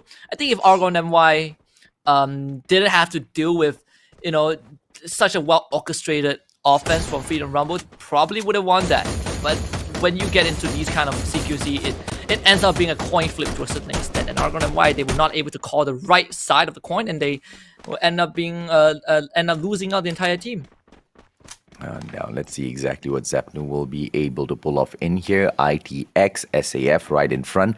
Tactical Index, one of the teams that have been able to show us their furious side, and then their very, very subtle side. Tactical Index, they don't seem to be popping off that much. I feel, I wonder, is it because they're too comfortable, or is it just because the underdogs are just stepping it up and they don't seem to be getting Lady Luck on their side that much? I feel like Tactical Index is, again, a very opportunistic team. Oh, nice. The fact that they're in top 8 means that they're doing something right. You know, they are refining their gameplay.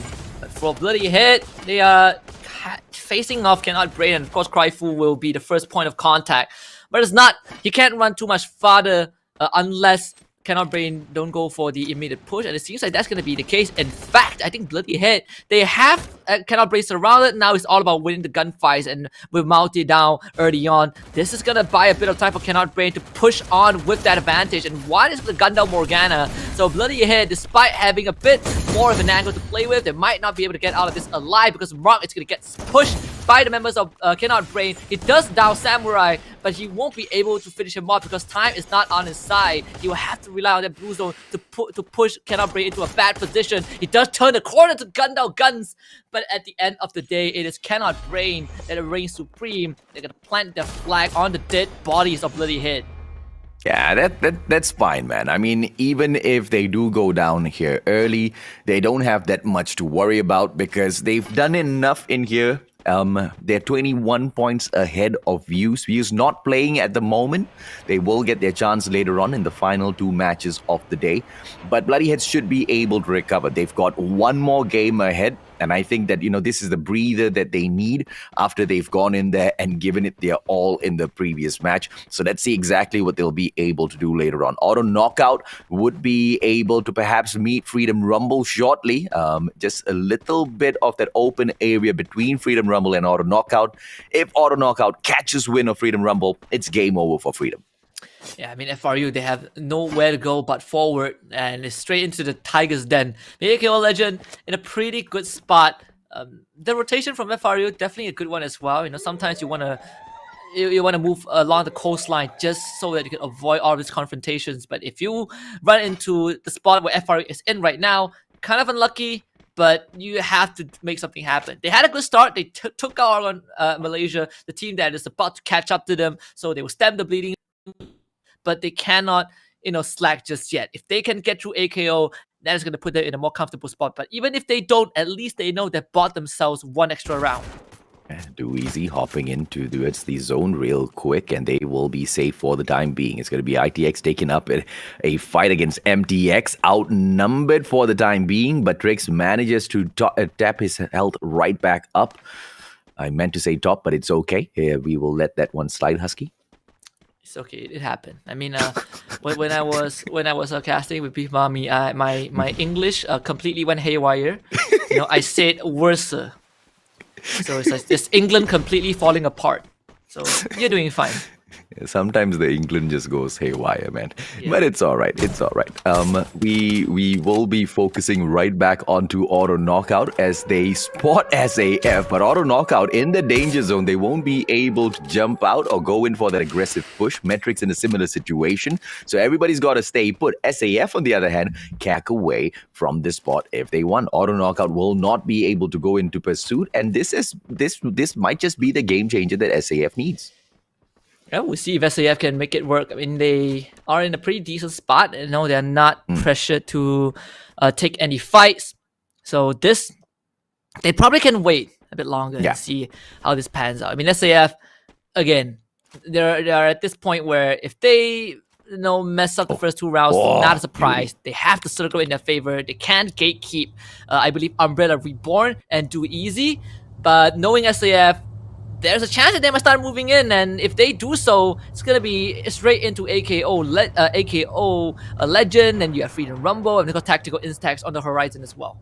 And I think this time we need to keep our eyes open for 4X-Men Expert because they seem to be playing properly once again, moving in really slow, just beyond the safe zone, but they've got about 40 odd seconds to move on in, and it'll be all clear. The one that they will probably come across would be Tactical Intex, and that's not really a fight that 4X-Men Expert won't be able to take on.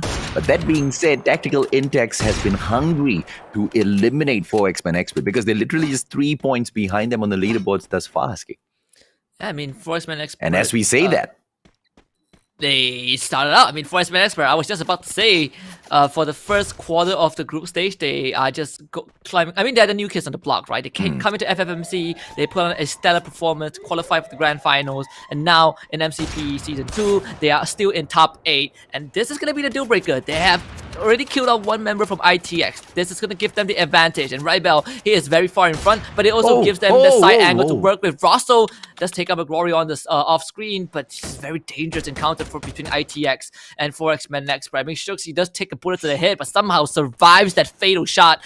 And for 4X-Men Expert, they're going to slowly push in, and for ITX, they will need to come up with a plan right here, right now. And 4X-Men Expert going in for the snuff. Maru, with so much of pressure, will be able to take down that glue wall, so the defense for Shooks will be reducing. 4X-Men Expert flanking in from the right. Maru with the backup shot right in front is probably going to be the first one to get taken down with a well-placed nade. It does not go in for the knock, but Maru with this wraparound should be able to get it done. Shook right in front. Goku manages to get the nade, and it goes in for that knock. Zapnu so low, and he's down as well. ITX on the verge of elimination, and the obliteration by 4X-Men Expert absolutely clean. Nah, not so, as they drop Rybel in the equation. Yeah, they lose Rybel. They only got 3 points because the last member of ITX surrendered to the blue zone. But end of the day, 4X-Men Expert still maintain at least a lead over ITX. Now, it's not just a 3-point difference. That is going to be increased for sure by the end of this round. But after they took out ITX, the next course on the menu is going to be Metrics. Metrics is catching up to Freedom Rumble, but they are also pretty close to Oregon, Malaysia. So we see Metrics can make a difference right here. Bro, do easy, man. Right in front of 4X-Men Expert. I think 4X-Men Expert's going to stop in here for a quick appetizer before they go in for their main course. And do easy, not going to be making it easy at all. Challenging Maru. Shah goes in for the knock. Jembal drops Goku. Spade manages to delete Jembal as a retaliation. 4X-Men Expert just with Spade alone now, trying to survive outside with the medkit gameplay. Blue Zone going to be putting on so much of pressure, but he still has got got the medkits to go in for the game of survival. Are we going to be able to see Spade get this completed? 2 more medkits in his hands right now. The guy needs to move and manages to loot up a little bit more. Great plays coming through for Spade in here from 4X-Men Expert. Come on, Spade, make it through. We need you in that final circle. Oh, he might be able to make it through. He restocked his medkit. Now he went from like what 2 medkits to 7.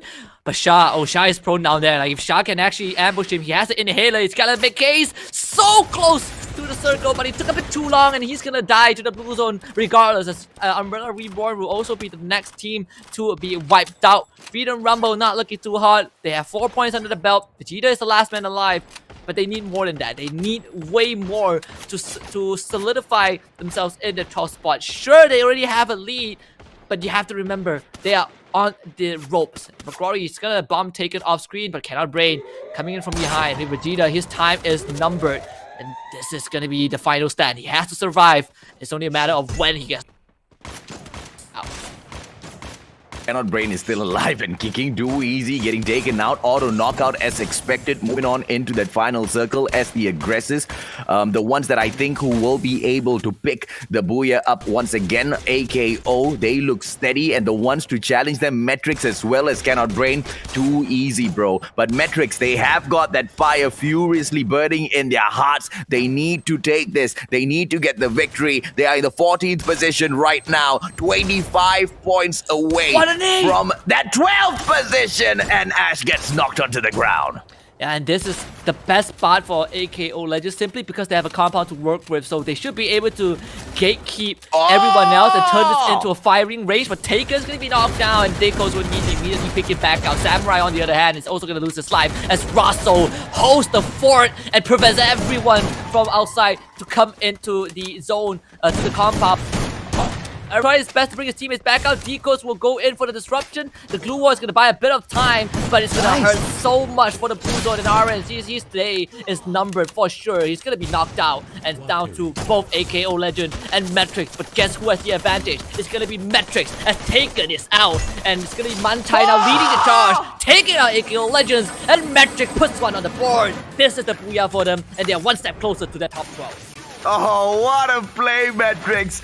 An amazing attempt to get into that final zone, and luck was just on their side. With so much of hard work, they make it up to the top. They bag the Booyah. Earlier on, I mentioned 14th position, 25 points behind that number 12 spot. I think they might have done just enough. Yeah, they might have done just enough, like you mentioned, to get close. Yeah. If not to Freedom Rumble, at least to Argon Malaysia. One more good game, you might see Metrics back in that top 12, which they have been temporarily knocked out of. But I'm pretty sure our host, Daniel and Holly, is going to have a lot to say about this. Let's bring them back onto the broadcast. Guys, welcome back. Thank you. I do have a lot to say. Argon MY. Why? Why did you throw your lead away? Why? They try to be fast kill. They try to go in with the vehicle play. They try to be aggressive. They were looking for kills. I agree. You should look for kills, but you should look for kills in that final zone. I have to ask the question, and I'm not sure if maybe you guys are thinking the same thing. The moment they saw Freedom Rumble's name pop up in the top right-hand corner, do you think that would have given them more confidence in that fight? If it was another team, do you think they would have actually continued on with what they were doing? Yeah, I agree. I think, the emotions caught up a little bit there as they saw the kill feed, and they might have gotten a little bit too excited. I cannot blame them, right? Because anybody in their position would have looked to do something like that. It was a high risk, high reward. You take those high risks, you might as well get snuffed, right? It's a 50-50 that they bet on. Yeah. I'm not a guy who bets on odds like that. I think the unlucky part was that I don't think they could have done anything differently just because they were getting shot at while they were on the road. So they had to make a pit stop, and that pit stop was FRU's compound. You look at the highlights right now. I don't think they could have gone anywhere. They were forced to take this fight. I mean, Freedom Rumble started it. Argon NY took the chance, and the coin flip just ended in Freedom Rumble's favor.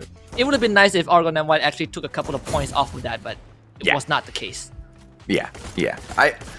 I agree, but I also think the guy could have just gone straight past that compound. I mean, it was on fire. I mean, you would panic. It's going to take the players a while to like run from one window to the other window, on the opposite side of the house and continue taking those shots. I agree. It's the probability of getting away because the car was already on fire is going to be low, but that would be a better chance, man. That would have been a better odd that I would have bet on. Auto knockout, the team that we are expecting to perhaps go into that final zone and back the Booyah. Their chance got absolutely ruined thanks to the safe zone as well as, ITX just... Oh, was it ITX that came in from the back and snuffed them out? Metrics. No, not Metrics. The Metrics was the final fight that they took on. Cannot Brain. Cannot Brain. Number one, I didn't expect Cannot Brain to get into that final zone. Okay, no disrespect, Cannot Brain, but I was not expecting that. And for them to pull that sort of a performance against AKO, not bad. Well played.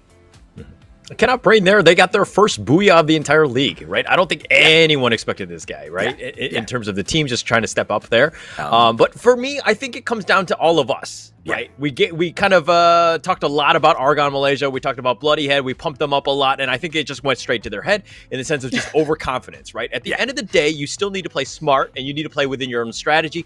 Just trying to avoid fights where you need to, or go in aggressive when you can as well. So if we're looking at the standings here of that last game, Metrics on top, right? Just a pretty awesome showing by them, even though they got second place. But then 9 kills is going to really pick them up. AKO Legend, of course, with that booyah, and of course, sorry, I think there's a little bit of confusion in terms of the points and the booyahs there, but still 5 kills. Cannot Brain. That's the biggest surprise to me. We haven't seen too many kills from this team, but the fact that they got 7, that says a lot about this team. I mean, I think for Metrics, if we look at the overall standing, I think Freedom Rumble have successfully widened the gap between 12 and 13 a bit more, simply because Argon and MY had a pretty horrible start to the round. They got knocked out straight away without getting anything. But for Metrics, it's good news because now they are right beside Argon Malaysia. This could go anyway. I mean, Metrics, to give them one good round, they're going to overtake Argon MY and be in contention for the 12th spot. So Freedom Rumble, they're going to feel a bit more comfortable in the 17 points in terms of the advantage between them and 13th place. So it's one good round for Argon MY or Metrics and one bad round for Freedom Rumble. We could see the tides turn really quickly. Let's put this into context here. Sorry, Bloody Head 290, or sorry, Do Easy with 293 points, Woos with 292, Freedom Rumble with 290. Right? That's 10, 11, 12. I think if you're any of those teams right now, you're like, oh my God, I am freaking out. Anything can happen. We got to play up. We got to step up big. Yeah, absolutely. Now, we do apologize. There was a little bit of a miscalculation on the leaderboards a few moments ago. We are getting that fixed in the background, ladies and gentlemen, boys and girls. But for the time being, it really doesn't matter. We see exactly which one of those teams have gone in there and performed quite well. We see exactly which one of those teams who need to buck up a little bit more in here. But it doesn't really matter. At the end, there you go. We've got the fixed ones. There we go. I mean, Metrics, they got the booyah, but they only had 5 kills, right? So, so I guess AKO is in the number 1 spot. Yeah. 18 is definitely higher than 17. I'm going to throw out some deep analysis here, but 18 is higher than 17. I mean, for AKO Legends, they're not going to be too bothered about the points that they got, but it's more of a Metrics round, I think. I think Metrics is going to be the happiest team right now. Yeah, so I guess overall, AKO still managed to bag that number 1 spot as expected based on, those past performances. We did expect a few more teams to step it up. Once again, I did not expect Cannot Brain to get into that final zone. If they are able to continue this sort of a performance, nothing much is going to change, guys. They are quite far away, but they may be able to ruin quite a number of chances, just like what they almost did for AKO. Yeah, sometimes you just gotta ruin some dreams, eh? If you don't like somebody. Anyway, speaking of dreams, I know all of you wonderful viewers are going to have your dreams come true, because here is our code for today at the bottom of the screen. Make sure you claim it now, share it with your friends as well, because this code expires at the end of this stream. So go screenshot, I don't know how you want to do it, just input it, claim the code, free stuff. I mean, if you don't want to claim it now, when do you want to claim it? Tomorrow? Exactly. You can't. Because it expires after the stream. Think about it. Just think about it. All right. Speaking of things to think about, we do need to talk about our next matchup, which is going to be the final map for teams in Group B. It's Kalahari. We all know the Kalahari situations. And I have to say, SAF, I think we were all expecting SAF to blow up like they usually do in this matchup, but they only got 8 points in that last round. They didn't manage to make it too far. Do you think this is going to be the SAF matchup, or are we going to see the actual day that SAF flops? Because this seems to be the day that it might end up being a not SAF day. I think for this is probably gonna be the worst day if they flunk the last round again. No more minimum of 50 points per day. This is gonna be probably like 20 or 30 points if this goes on. But we'll see. I mean, SAF, they probably feel way too comfortable right now. So someone gotta give them a push in the right direction. A kick in the backside. Okay. All right, so it's going to be match 4. This is going to be Kalahari. We're going to find out if they do, in fact, get motivated and play strong on this one. AJ and Husky, take it away. Yo, thank you so much, Holler. Now, let's jump on in, Husky, as we see if or not SAF will be able to get it done, or one of the other teams step it up. Do Easy has managed to put themselves in quite the comfortable position in the 10th spot so far. Views sitting down in that 11th position, and Freedom Rumble in that 12th spot. But just a couple of points in between all of these teams. One match can turn all of these things around. And the best part of it all, this is that very last round for Group B. And you know what I'm looking at? Command Post. Bloody Head. Look who's there. Bloody Head. That's not the main character though. The main character is Freedom Rumble. They are at Command Post as well. So if Freedom Rumble gets knocked out right now, Argon NY is going to have a great chance alongside Metrics to turn this around. But speaking about Argon NY, they got to go through Umbrella Reborn first to put themselves back in contention for the second spot. And they're off to a good start. Being X2R, let's get a couple of pot shots onto Error. So we'll see if Argon NY can they transition with that opening from that opening to a couple of points. Bloody Heads as well as Freedom Rumble, they are synced in at a different level altogether. How many times now have they shared this drop zone? And they're going to continuously go in for this fight against each other. It's not going to benefit either side a lot, I mean, one of the two teams needs to start changing their drop sites. I mean, for Bloody Head, that they're not going to leave command posts, right? The whole season, they have been dropping command posts every single game. Even if they don't drop command posts, even if the flight zone doesn't pass by that area, they will rotate command posts regardless. So that is their whole curve. Like, you can't force them away. It's their house. They don't pay rent, but they claimed it. Argon NY, they do get the first knockdown on Umbrella Reborn, and judging by how far everyone else from UMB is away from each other, maybe Argon NY can get a couple of kills on the board. Okay, now let's see if or not Argon MY will be able to go in here for that aggressive take onto the Umbrella Reborn side. Grizzly, iPants right in front. It should be a 4-on-2 situation. Nice catch. As Error gets knocked onto the ground because of an error on his own. Grizzly now trying to come in for the save, but a little bit too late. And X2R together with Sparks should be able to go in for the push. Pedro trying to pull a long flank, but he's a little bit late to the side as Sparks takes advantage with a shotgun going in for the push. Time Turner now being pulled out. 2-on-1 situation. ZJ almost getting taken down, but manages to go in for the knock on me. But Umbrella Reborn eliminated. Great start for Argon NY, making up for the disastrous game tree that they had early on, getting knocked out by Freedom Rumble. I mean, Freedom Rumble so far so good, still safe with the command post. They're sharing the the northern side.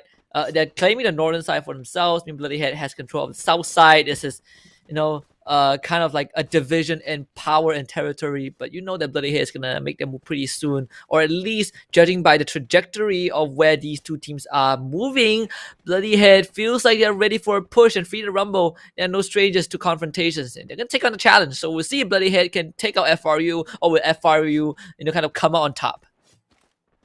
Well, literally, the ones who manage to go on top, get the bird's eye view, a little bit of information, intel on their end, might be able to get the better side of this, but they have to be careful of those nades. And as I was about to point that out, Morgana goes in for a knock. Cobbs, Orin on the ground, Bloody Heads going in for the push. Orin about to get the lead.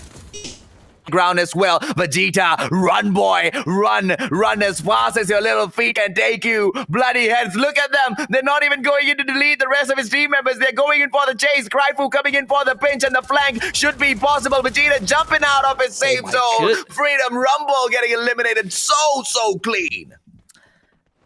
You know, there's a phrase that that famous physician Nikola Tesla once said.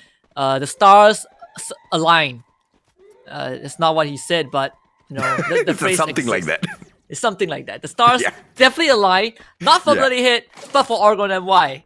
The tide has completely turned. Now it's Freedom Rumble that ends the round with 0 points. Argon and Y, they have a breath of fresh air. Not just them, Metrix has a chance as well if they survive this onslaught against ITX. And by the looks of things, ITX might be able to get more than just one. The nades are flying in. Those blue walls are going to deflect the utilities away, at least for now. But the two members of Metrix, they are trapped. And it's going to be ITS coming in from the flank and trying to wipe them all out. Jumping is under fire as we have Type 64 off screen taking out members from the side of SAF. Metrix, so far, so good. Still alive, but I don't know how long they can hold on. Bro, Zeth took down McRory with a trip mine, and then they deleted him with another trip mine. They put two trip mines side by side, and the poor guy crawled onto it. It would have been epic if we had side off that, but unfortunately we don't. ITX snuffing out Manchai, and Metrix look like they just want to run away from this battle. Shot getting shot at, manages to pop out that glue wall, and then he backs away from this battle. Metrix trying their best to survive. Ash on the ground. Shook should be able to ask these questions from Shafik, and he does. Beautiful snipe from Trix, deletes Ash, and that's all ITX needs. 4 kill points in the bag. If there is yin and yang, this game and the previous one is the representation of that. Everything worked against Argon Malaysia in Game 3, but everything is working in their favor. Not only did Freedom Rumble get knocked out early on, Metrix, the team that is catching up to them, also got knocked out with 0 points. I mean, Argon and Y, if they look at the kill feed, now they just need to tell themselves to make it to that last circle. Don't worry about getting a lot of kills, just survive. This is their chance to bridge the gap between them and Freedom Rumble. 17 points is the magical number, and I think Argon and Y might just be able to pull it off. I think so too. 4X-Men Expert, one of those teams that I think will be able to get into the final zone once again because of their performance in here. They're sticking together, not breaking apart, not pulling off any cheese strats, not trying to attempt anything new. I think they feel the heat. They understand that, they've played cheeky enough for a long time and they need to start catching up, because all those moments where they were being cheeky, they just allowed Almighty to overtake them on the leaderboards. And now 20 points behind Almighty. If they don't start hustling now, they don't get to see that extra 200 USD. Yeah, they have a lot of work to do. I mean, for X-Men Expert, it's 7th place, a pretty good spot to be in.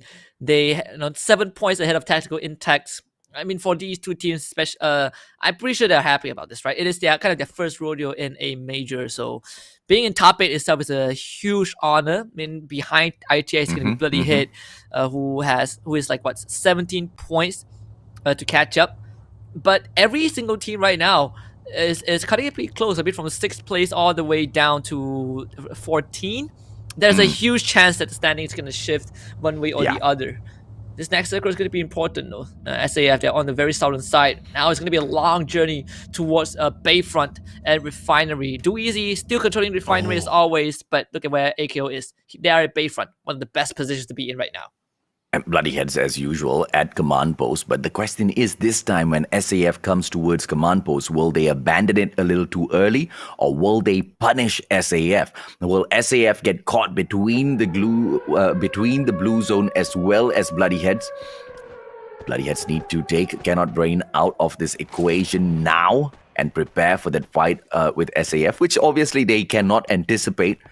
But if they abandon their location, if they abandon command post early and SAF manages to get in there, as that free fire, unfortunate timing will befall them, Bloody Heads will be in a super sticky situation, Husky. And let's see if Bloody Hit can make it through to this once more. I mean, they got a couple of shots onto one, courtesy of Morgana, so they think that they're putting a bit of pressure onto Cannot Brain, because they Cannot Brain, they're actually moving away. Good on their part, because Bloody Hit are on the edge of their circle, so Cannot Brain, if they manage to move in and avoid this fight, they get more chances of survival. I mean, Bloody Hit, so far with 4 points, they did get an early wipeout into Freedom Rumble at the start of the game, and they dominated command post as always. And now the question is, how far can Cannot Brain go? They were the ones that punished AKO and crippled them in the previous match. So AKO, they're definitely looking for payback.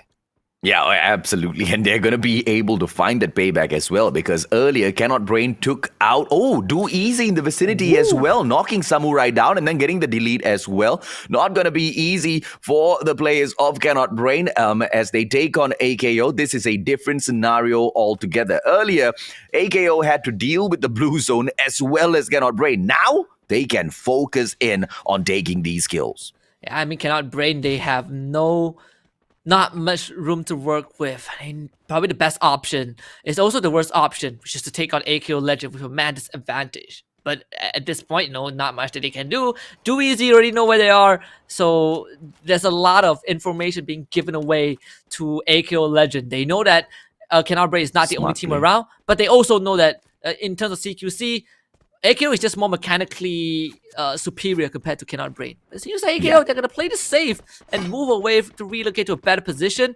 SAF, they have control over Refinery because Do Easy kind of moved away. But we'll see if this is going to work out. SAF has a man disadvantage.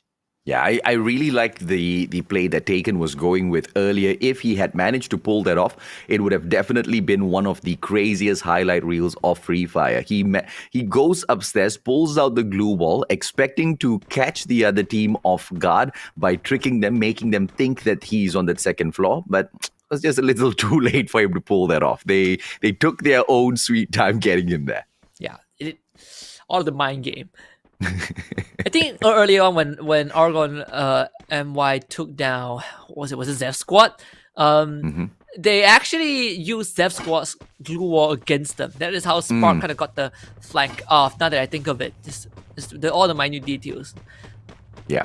But you can see, I mean, the glue wall just gives you so much security, right? It makes you feel safe. It blocks projectiles unless your enemy has that one specific weapon that just penetrates through the glue wall.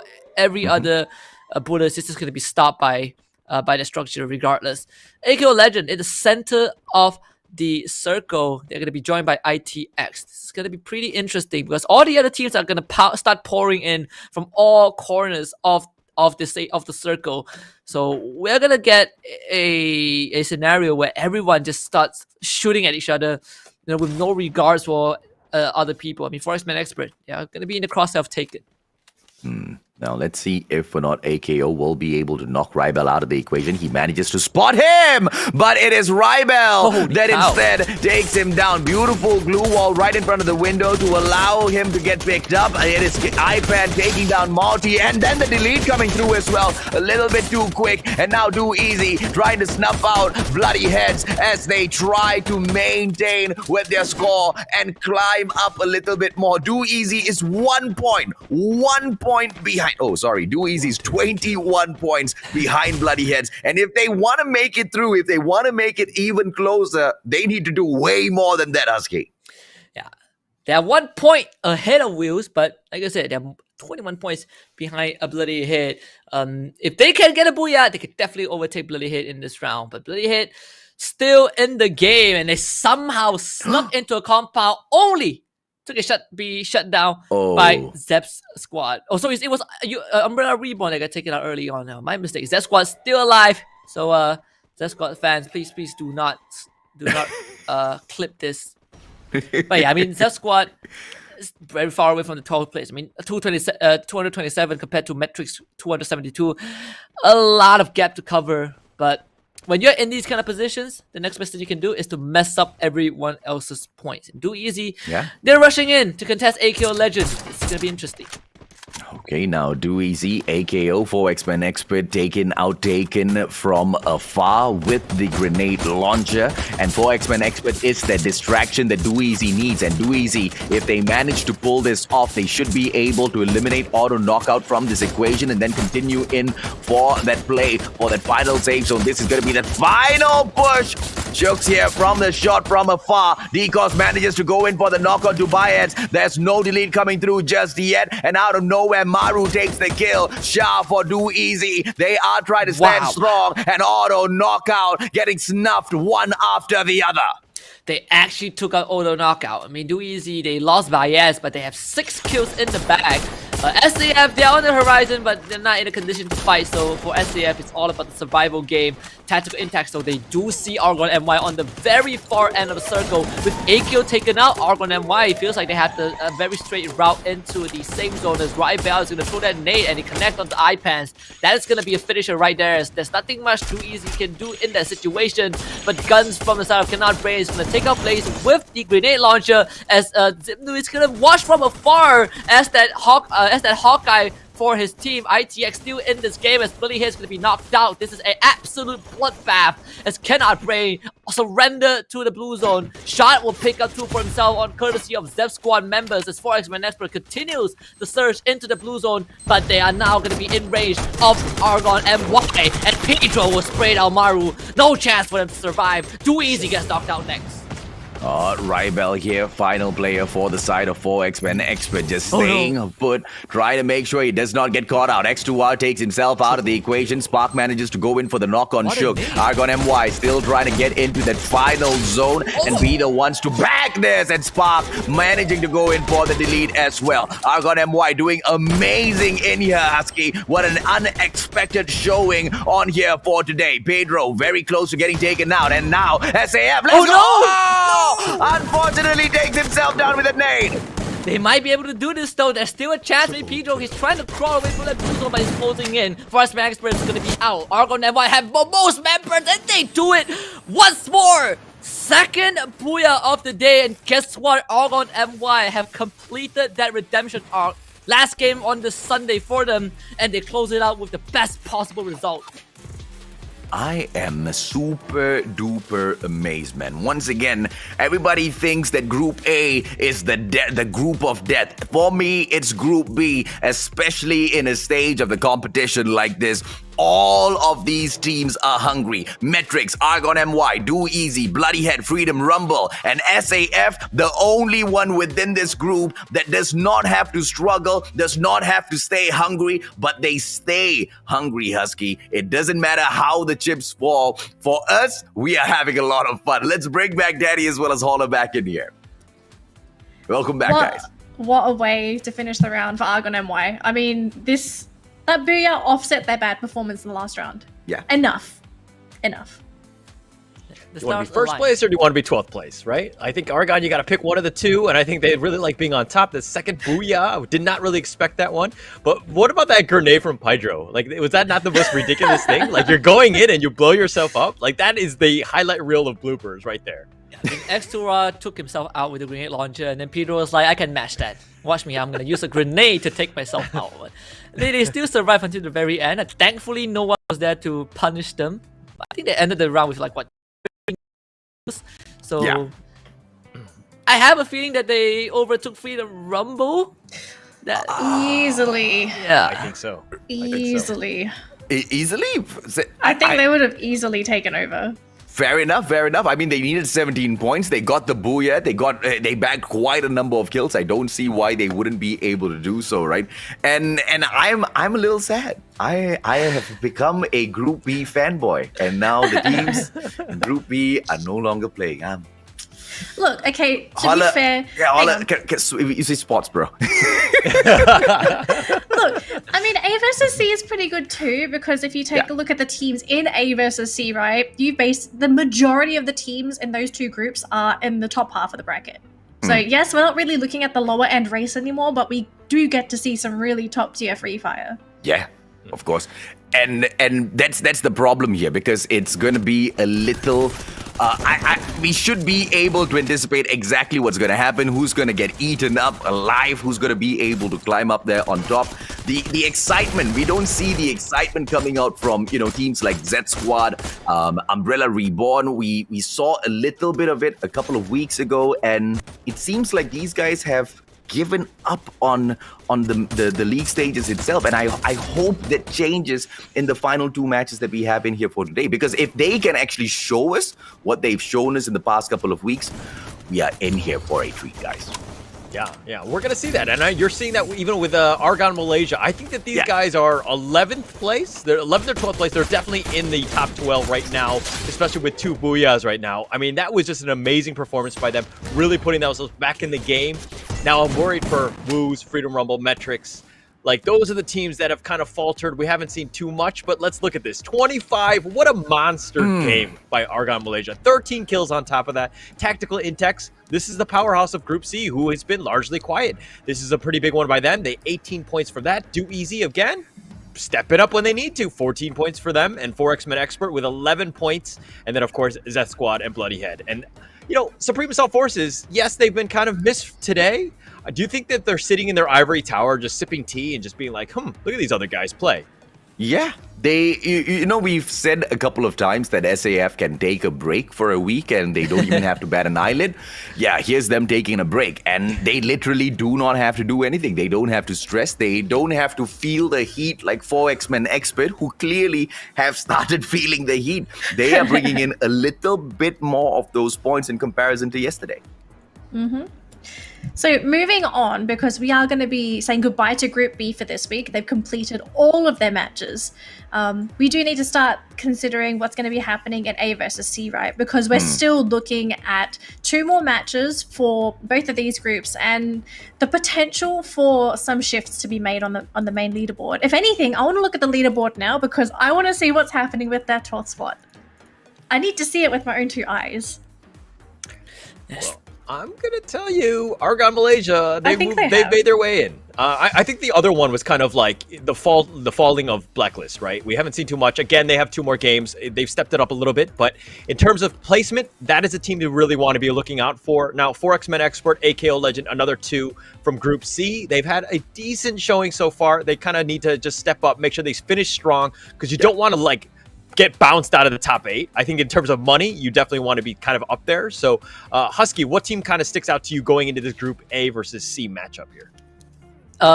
Definitely PSG Radicals, but I want to keep my eye on FastQ Malaysia once more, because I think the storyline for this team has been spectacular, right? They kind of rose from the kid that is the outcast to now being in top 3. They have they force the spotlight to shine on them in a very good way. They've always been living in the shadow of Freedom Rumble. Whenever we talk about FastQ, we talk about, they are kind of like Freedom Rumble, but worse. But right now, they are Freedom Rumble. They're not even in top 12. And you have FastQ MY in top 3 with more than 100 points ahead of FRU. That is a huge turnaround across 4 or 5 weeks.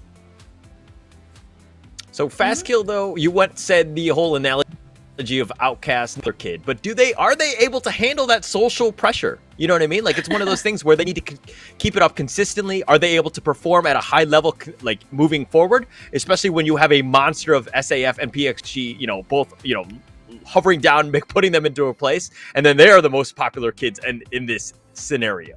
I think they probably won't beat SAF and PSG Radicals if you look at the overall performance. But I feel like they have a pretty good chance in beating AKO Legend and Blacklist and Almighty. Right? There's a reason they're in 3rd place.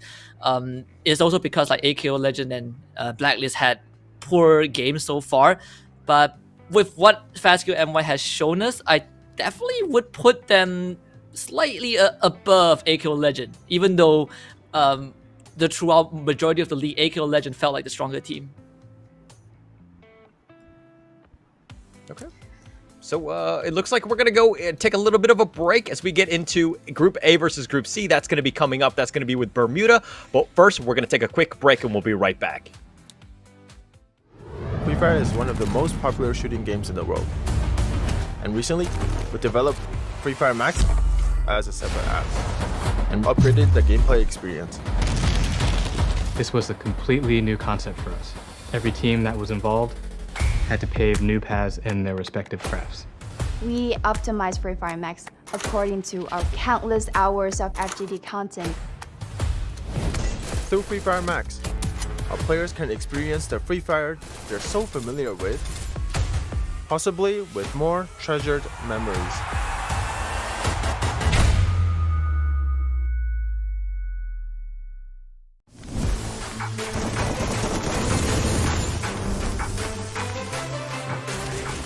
Triple kill. Shut down.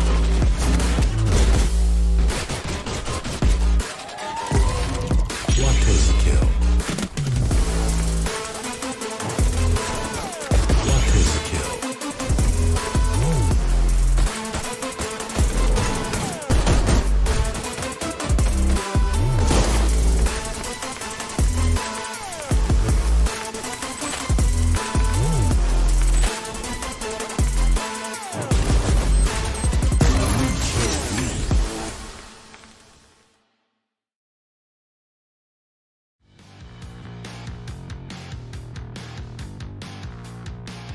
They got distracted that easily and just don't think about those other teams who are around them. Now, BXD Radicals, oh, what a hit by Ramiel in there, taking down. BR, it's a matter of time before they're out. So far, Batman has to train your 3-pointers. Yeah, got it. Exactly what's happening. Insanity might be able to cook the nade up and get a couple of knocks for himself. Beautiful as he gets the knock onto Ali, but he doesn't get the kill just yet. Yoon gets taken down. Metrics eliminated now. And PXG eliminates Pascal MY. The way from the Tigers, you best believe they're gonna try and chase you down and fight you.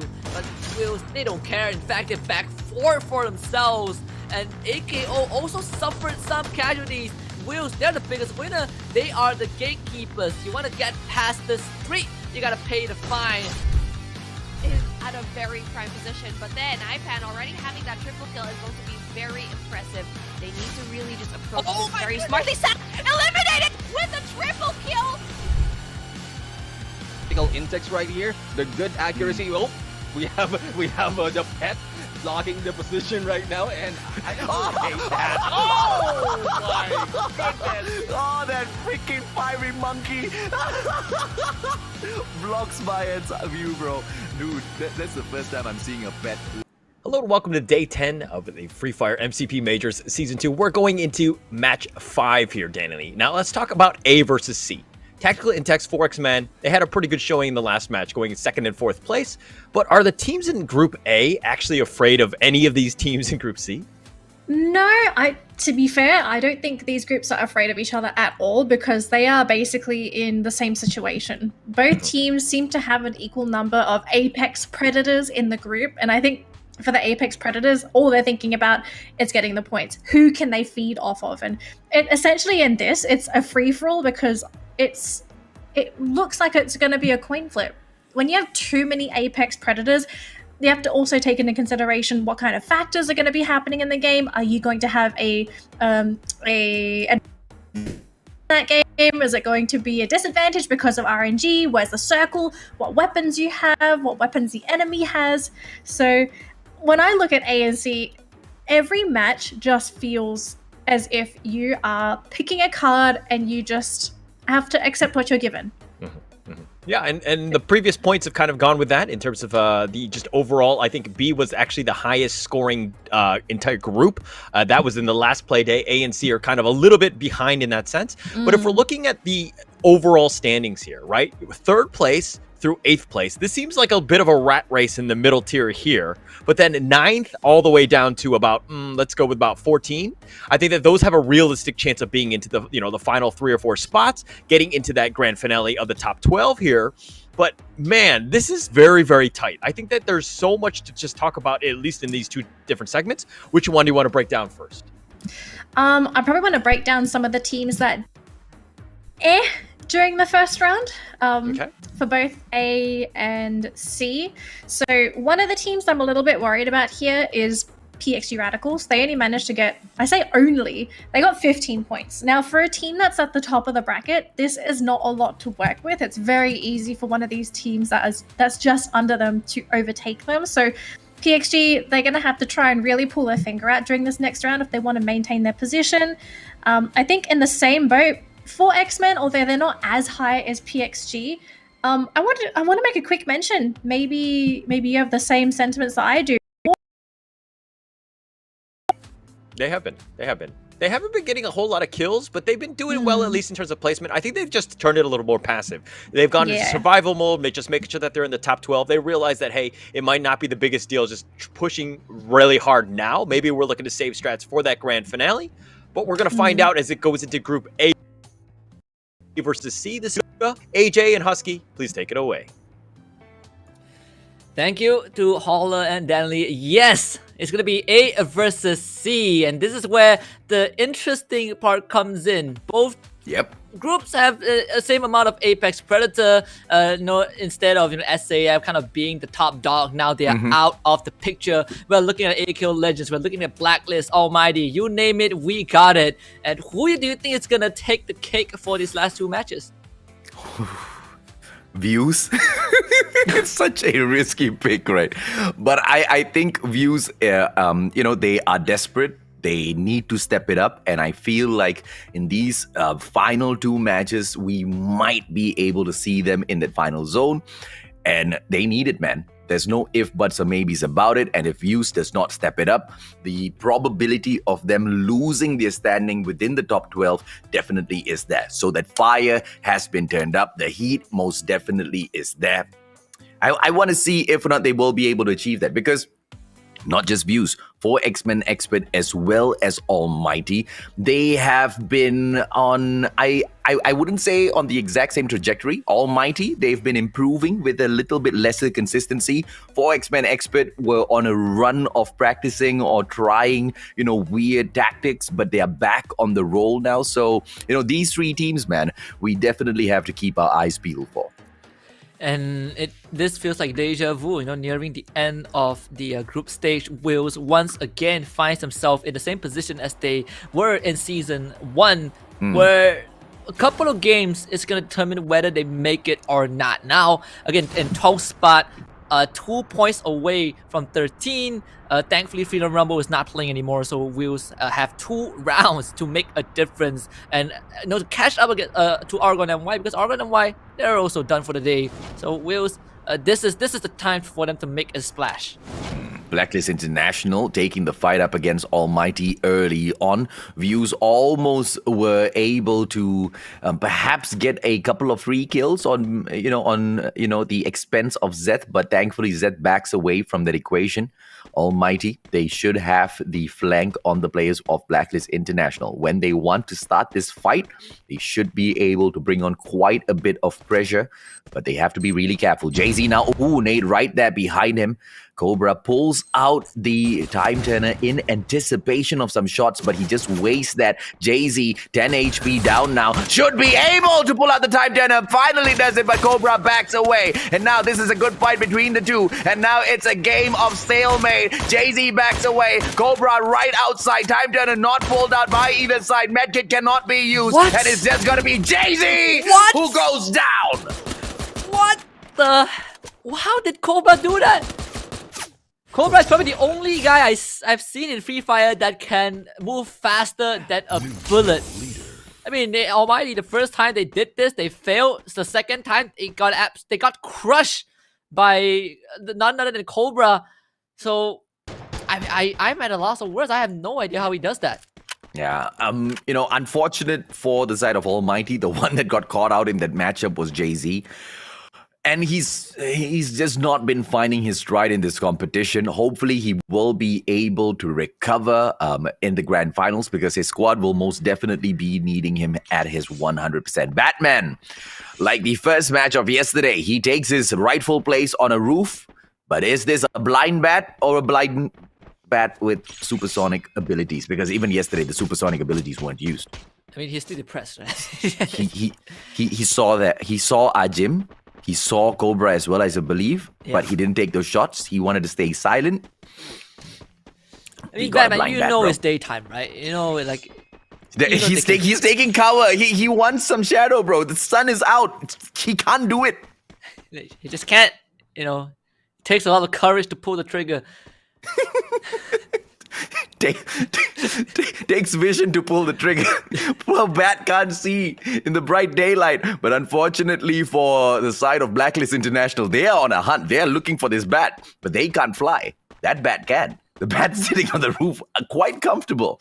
Ren now should be able to turn things around. Now, Almighty just needs to catch one Blacklist player out of position, go in for the snuff, and then run away. That's all they need to do. Shira has got the right idea here. He backs away. Batman has been spotted, and he crawls away to the other side of the roof, and he finally runs. Yeah, he doesn't fly. They immediately went for plan B. They just run. I mean, Batman needs to fix that echo location a bit. If he gets away, it's gonna be great. If he gets shot right now, it's gonna be not so great. But knowing Blacklist International, you can see that Cobra is already on the move. So even if Almighty was able to create a bit of distance, they have to keep running. Like they cannot be remotely close to Blacklist International, because you know that Blacklist is gonna keep hunting Almighty down until they wipe everyone out. I mean, Batman is 100% trapped. So Shiron and Ren, they are going to be the last two guys that carries the flag of Almighty. Batman, we'll see if he survives. And even if he can't, at least to get one kill point on behalf of his team should be good enough for Batman to get done. Problem is, I do not think he has got his usual grenade launcher on him. Batman standing there, not taking that shot. Trigger goes in for the knock onto Ajim, but unfortunately Clanks is on site, manages to go in for the knock as well as the lead onto Batman and Almighty. Now with just two players, and out of nowhere, here comes PXG to ask some questions. This is horrible for Almighty. They are completely trapped. I mean, Ren is dead, so Shira will be the final standing member. But with how PXG is playing, they drive past him. They saw Ren, so maybe in their mind they know that Almighty has one more guy left, but they have no idea where Shira is, so they're not gonna bother checking those houses. They just want to continue down their path and just make up for lost time. But Blacklist International will run into the second challenger. This time it's the team that you have your eyes on, Wills, Al Forte with the opening, and they're gonna take out Clanks.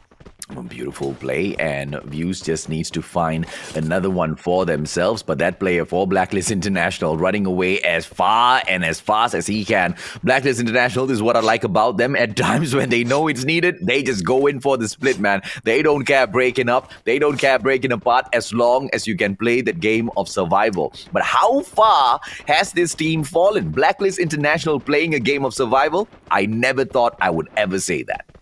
Yeah, me neither. I mean, I guess for them it is okay. Their numbers aren't too bad. Definitely on a very subtle downward trajectory. But at the end of the day, still top 5. Not too shabby. But tactical impact though, not so lucky. They have been spotted out by Will's vehicle set on fire, and these guys from ITX are completely stranded out in the open, and that freeway might just be their resting spot if Will's is able to go in for the push. The rest of ITX, they're actually coming in for the backup. They have coverage from the hills as well, so they have a bit of vantage point. The problem is the other two members on that freeway with absolutely no cover other than Gruwal, ITX. They will need to make something happen.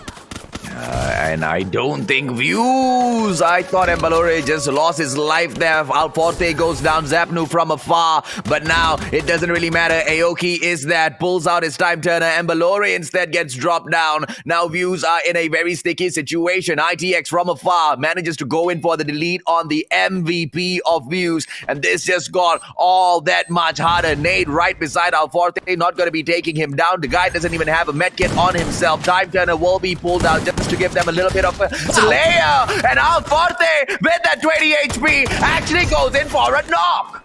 Yeah, but he's also going to be taken down. Aoki will be the last standing member. He does down the offense of ITX. But at the end of the day, it doesn't really matter too much. ITX still wipes out Wills. Unfortunately for Trix, he's gonna bleed out. As you gotta blame Zipnu a bit. You know, instead of going for Trix, he went for Shooks. No, we see a bit of favoritism right there. I mean, ITX could have saved everyone, but at least they took out Views, so not good for Views at all. Terrible for Views. They only have one more round to pull it off in the next game. I guess Kalahari will be a better option for them. Hopefully, they will be able to find their footing, because if they don't, then down into the depths of perhaps not qualifying for the grand finals. Next week, the final week in the league stages. Hopefully, they will be able to find their footing. Tactical Index, on the other hand, they for X-Men Expert, who seem to have finally found their stride in this week. Yeah, and hopefully that is going to continue for X-Men Expert. I mean, they will have Cannot Brain in front of them, and for X-Men Expert, this is not going to be too big of a challenge. Cannot Brain so far, no Booyah under the name. Most of their points come from survival, only 58 kills, so that really says a lot about their gunfighting prowess. And you compare that to X-Men Expert, X-Men Expert just wins by a mile. Position-wise, I think X-Men Expert still needs to be very careful, because not only Cannot Brain is their opponent, they also have Umbrella Reborn somewhere nearby. Yeah, and it's just an unfortunate situation for Cannot Brain, because they are now caught in a situation where, the whole of the league stages has been unfortunate for Cannot Brain, right? They have put themselves in many situations that they cannot come out of. You are absolutely right. They can find those placement points, but they just do not have the mechanical supremacy to take on some of these gunfights. But it's okay.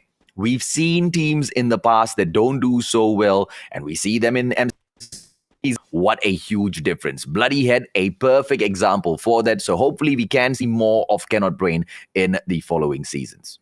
Yeah, hopefully so. I mean, these guys, they are here for a reason. Obviously, we're seeing kind of the food chain. We're seeing which team is more dominant and which one is just kind of the bottom feeder. But at the end of the day, the qualifiers to be, the top 18 most prestigious team in a major is an achievement that they should be proud of. Blacklist International, though, under heavy pressure from PXG Radicals. I mean, Insanity has Arjun pinned down alongside Barba. They're going to eventually take him out. And even though Phoenix is nearby, there's no way that he can get close to Arjun to bring him back up. So they will have to surrender him, and PXG Radicals will bag their second point. Yeah, I need, hopefully, the players actually watch this later on, because PXG, they have shown this example not once, not twice, but many a times now as to how they always overtake their opponents and manage to win these gunfights. It's always that split. It's always understanding those angles. And once you catch that one player in an angle like that, no glue wall will be able to save you. And, you've got a sniper that you're going up against. You know exactly how the penetration of the bullet is. You should be able to take some damage. Each glue wall provides you about 3,000 damage to absorb before it gets taken down. So it's just a matter of time that PXG manages to take you out of the equation, unless of course a third party appears out of nowhere. But on Mabuda, it's a little tough for that. It's a huge map. Yeah, it definitely takes a lot when you are flanked, you kind of need like multiple glue walls to make it happen. But even then, like you said, right, there's the fact of a sniper rifle, and most importantly, you are going to end up trapped anyways. This is not if you would survive or if you would die, but it's more like when you would die. And in that case, I think for Ajim, that there's no way out. He is completely screwed. But PXG Radicals still circling around Blacklist International and ITX. They might take this chance, and they took it. They take that opportunity, and they down two. It's not just Tanamo, but they also found Ray Meow, and Barbara now finds himself in a very bad spot because he has to kind of retreat and save his teammate. Sandy forced to join his buddy as well. This is going to give room to Blacklist International. Look at Blacklist. They're running away. They know that ITX is their gateway out of this predicament, and they're going to take that chance. So Blacklist lives to fight another day, but for PXG, their days might come to an end. No, absolutely, man. Beautiful place, but unfortunately, Phoenix has got not much compound to work with. He is still going to be stuck there. Hopefully, for this. The nade coming right back to Taken. He doesn't get taken out by it. Thankfully, jumps away in the nick of time. Goes in for the backstab, but unfortunately, does not go in for a takedown. Tosses out a nade. Still alive. Pulls out a glue wall and heals himself right back up. I don't know exactly how he's going to pull this off now, but a push coming in from Fast Kill MY might just put Auto Knockout out of commission. I have no idea how AKO did that, but they did God's work. Monito does land the name on the Taken. On-screen ITX, they finally taken up PSG Radical, so brief of relief for Blacklist International as Taken will be deleted from the server. Fast kill MY now coming in for Blood. We talk about this team. Top 3 is not enough. They are now looking to slowly inch their way towards the crown as Ali will go in for the push onto Nga and they will just completely shred him into pieces. AKO Legend, they still are in the game, but you can be super sure that they're not going to pose any threat. I love it, man. I mean, Fastkill MY, the things that we said that they needed to fix, they have fixed each and every single one of those stuff. And here they come as one of the most solid teams in the MCP Major Season 2. It's going to be Guns. Opportunity goes in for the quick toss of the nade. Will not be able to find anyone as they oh! He gets the hit marker as AKO Legend gets taken out of the equation. FSK, the one who is the one to put that final bullet. 4X-Men Expert taking out a couple of players with a grenade launcher of their own. One eliminated from the back. Umbrella Reborn chipping into this fight as well. And now this fight is going to turn on over. It's 4X-Men Expert taking on Umbrella Reborn. And I mean, Cannot Brady showed themselves for a split second, and Umbrella Reborn took that chance and ran with it. Now they will have to run into the circle, but they have Forest Man Expert behind them. Let's see what they do. They have a good chance of gatekeeping Forest Man Expert. This is horrible if you are on the receiving end of this. Forest Man Expert, they don't have much to work with. But Spain! Oh, what a great grenade launcher! Finds himself a 2 for both Zay and iPads on the ground, but can they to get the finisher? Zemnu does find error, and UMB, despite having the chance to gatekeep Forest Man Expert, lose 3. Now Grizzly, he is the final barrier between Forest Man Expert and the Sage Stone. It's gonna down Maru to start things off and at least get a secure for himself. There's still more for Forest Man Expert, and in fact, every single member from Forest Man Expert is gonna start piling in to go for the challenge. But Grizzly, he does have the high ground as Almighty gets knocked out of the game in 5th place off screen. But Grizzly might be able to make the biggest difference in this game. Blacklist International are also out, followed by Umbrella Reborn. We're down to top 3. Now let's see if or not 4X-Men Expert can go in here for the pickup. ITX from across will be taking the fight against Fastkill MY. This is the team that has managed to come in here so consistently improve day after day, week after week. But now caught whilst they are taking a swim. Monito in the water pulls out the glue wall, but unfortunately, Monito almost taken out by that nade. So little HP left on the guy, but he still survives. Plays all of that medkit gameplay. Needs to pop out the time turner as well. Monito, will he survive? Yes, he does still survive. FSK MY, I do not know how they're doing this, but 4X-Men Expert, we cannot forget them. They're still alive and kicking from the back, and here they come on that mini-map. They might be able to turn things around on ITX by getting this backstab. Yeah, a lot of pressure on the FSK, and if Forest Man Expert take the shot right now and take out ITX, FSK will have a breathing chance, but so far, the pressure is just unbearable. FSK already losing 2 guys to ITX.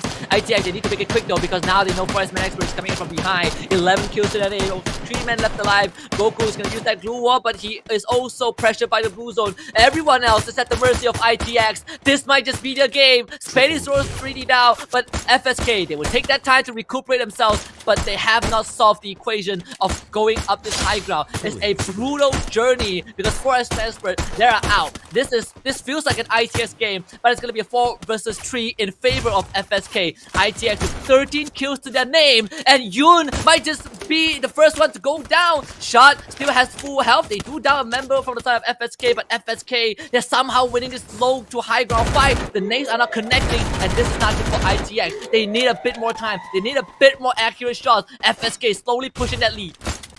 And now FSK, they do not have that vantage point, but they will still be holding on to their grounds. They are expecting ITX to come in here for the push, and I don't think that's something that ITX wants to pull off for themselves. Yun has not got his health right back up, and he will still be teasing all of those blue zone, but unfortunately for him, it's not going to be easy. Blue zone goes in for the knock. Ali on the ground as well. 3 players from the side of FSK. They are all on their knees begging for mercy. Monito, final player here. A double nade should be able to finish him off. Monito instead with the nade. Fastkill MY goes down, and it is Tactical Intax that picks up Booyah number 3 of the league stages.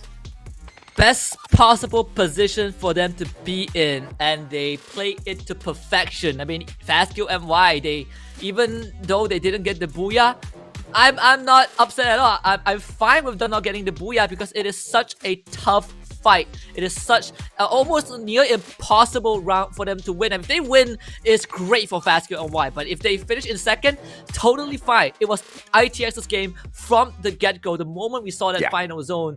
So they not only get the booyah, but I think they walked away with more than 15 kills. This is going to be huge for the team. Let's bring back our host Danley and Holler, because I'm sure that after so long, ITX have finally put themselves on the board in a good way.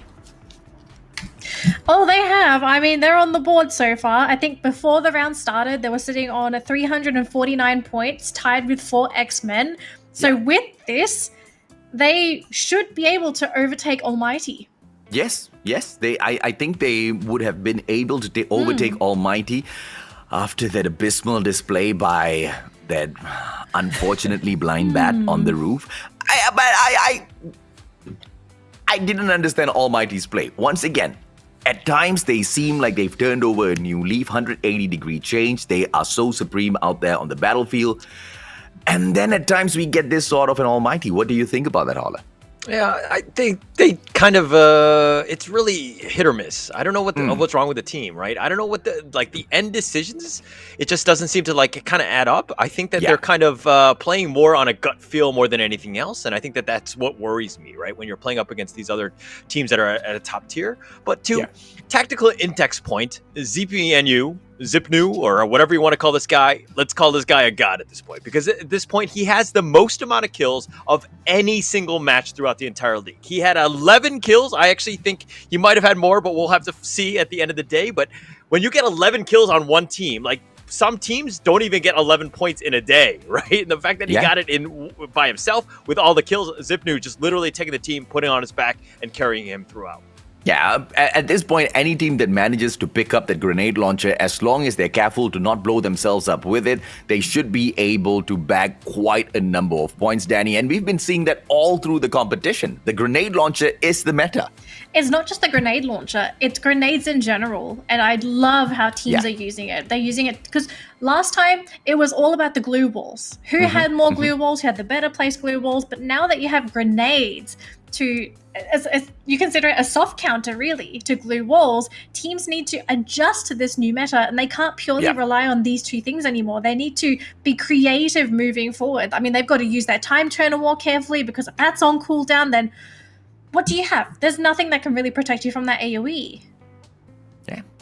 I think it comes down to the glue walls just marking where players are, right? Because everyone will be just right up against it. So it just makes it very easy for, hey, if I could just kind of throw it over the wall just a little bit, then I know that I can hit my shots, right? And so we've seen that there's the growth of the players. It's like we talk about the meta or whatever. Grenades are always going to be meta, right? But it's one of those things where the skill has actually improved throughout the league, where they're able to hit those shots, just throw it just barely over the glue walls to make sure that they end up securing those kills and those knocks, which have just really paid off in spades.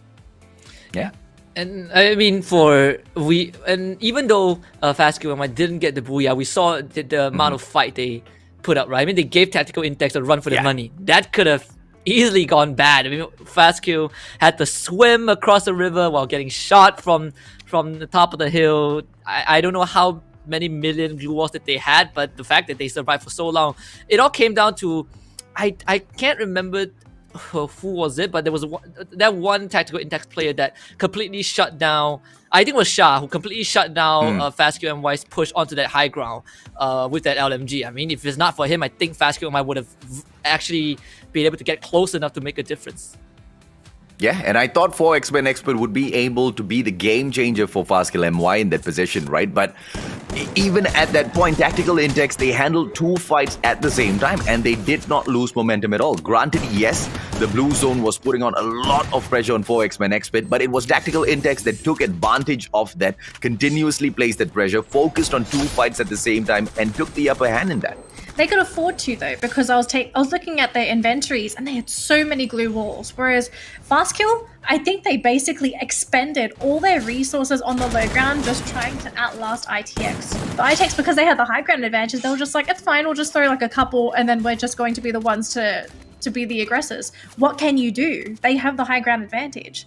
So I want to say it's just a case of bad luck for Fastkill MY. Just because if the circle went in their favor, then it could have been a completely different story with ITX having to run down the kill. Definitely unlucky circumstances, I think, for Fastkill. So, but I think it didn't affect them too much. At the end of the day, they still got second place with a decent amount of kills. So, hang on. Okay, so the thing is, right, Fastkill actually need as many points as they can get right now, because for them to close the gap between them and PXG, this is assuming PXG scored 0, which I don't think they did. They needed 60 points for these next 2 rounds if they're going to take over PXG. Now, it's almost I think it's at this point we can say it's impossible in 2 games to get 60 points, but if they could have gotten the booyah, that would have been an extra 3 points to go towards the cause. So I don't think Fastkill need to be looking up. They need to look me behind. You know, I think that, AKO Legends, Blacklist International, those are hot on the heels. They don't want to lose 3rd place. That's like the biggest thing, right? So as long as they're doing better than PXG and SAF, I mean, which they are in this case, if we're looking at this tactical Intex with 17 kills. This is off the back of Zipnu, right? Who had 11 kills by himself. Like, this is just an absolute beast of a match that he just had played. Fastkill Malaysia with 2nd place with 14 points. Umbrella Reborn, sorry, we haven't talked too much about this team, but they really stepped up here. It's good to see them in the action. They were in hot and heavy going in, and they got 12 points there. Forex Men Expert, they really need to step up. They did. They got 12 points as well, and that's going to get double digits for all of that. Now, Blacklist International, AKO Legends, Almighty, PXG Radicals, hey, these are top 10 teams. These are kind of in the middle area, and if you're seeing what's happening is that this group shakeup has kind of changed everything in the sense that not all those high-scoring teams are consistently doing it, and then we're seeing other teams really step up here. Actually, speaking of teams that are not making it, I am really worried about Wheels this week because they got 7 points during their first round, and then the next 2 games they only got 1 point, which you're going to lose placements here if you're Wheels. Well, I mean, views aside, they are stuck in a unfortunate predicament. Let's give the audience something that they're looking forward to. Ladies and gentlemen, boys and girls, your giveaway item in here. Make sure you screenshot it so that you can claim it before the end of the broadcast. Here's a very interesting thing, guys. Tactical Intex, if they can perform anywhere near as good as they just did, they should be able to replace Blacklist International. Yes. Not just Blacklist, maybe AKO Legend even as well. AKO. Yeah, I mean, the possibilities there. AKO Legend and Blacklist, they are just like 1 point apart from each other. Like if Tactical Intex can overtake one, they're going to overtake the other as well. In fact, I think they're pretty close to Fastkill MY. Like you give them one more monstrous round, they're going to be in top 3. Can they do it? I never thought it would be possible to think that Tactical Intex would be, near the top 3. But in the position that they are in right now, Holler, next week, I mean, from today onwards, if they can continue this streak, things can change, man. Can change, but there's not a lot of time. We're going to have to find out. Tactical Intex, I'm kind of all in on these guys. We're going to find out with match 6. This is Kalahari. AJ Husky, please take it away. Thank you very much, Danny, as well as Holla Kalahari. The final matchup of the day. Let's see exactly how hot it's gonna be. A lot on the line, from a battle that went from, a battle of supremacy for the top spots of the leaderboard down to the fight of the underdogs. Now our eyes on Tactical Intex. Can they actually make the dream run into the top 3? I am mind blown to think that that's even possible. And they are about to show you the impossible. With that previous round, I think they definitely is a huge morale boost. We've been the Tactical Intex bandwagon has been there for quite a long time. A lot of us have been jumping on and off. But I just want to say I've been staying on that train for a very long time, and I'm glad to see it pay off. I've been called out. I've been accused of cursing them. But hey, now they're in 6th place. Look at you, Holler, because I felt the faithful has been rewarded. But if they make this round work, I will be a happy man by the end of the day. We just have to see how that's going to pan out, though. Starting off with Forex Man Expert at the sub, having the face-off against a Z Squad. Yeah, let's see if or not they able to pull this off. 4X-Men Expert definitely have the vantage point here. Z Squad, are they going to be kill points merely, or will they drag a little bit of blood out of the veins from 4X-Men Expert as well? Maru cannot go in here and heal himself. The guy does not have any medkit at all, but he cheekily takes some shots up against Blade, who will be able to retaliate. Hopefully he does not get taken down, because that might just change the momentum of this fight, Husky. Yeah, and I mean, for Z Squad, at the position that they're in right now, it feels like, you know, to get into top 12, it's close to impossible. But this is where they can probably just play a bit more freely. And Maru is going to be knocked down, but thankfully the glue wall from Goku comes out just in time. It's going to bring Maru back up, at least give him a bit of space to work with. In fact, they will now return fire onto Type 64 and set his car ablaze. They don't even get to drive it that much. And now Type 64, fortunately, has to get off his vehicle, and the push can slowly come in from the rest of Forestman Expert. They have the nade ready, and it's going to connect. And Type 64 pretty much did.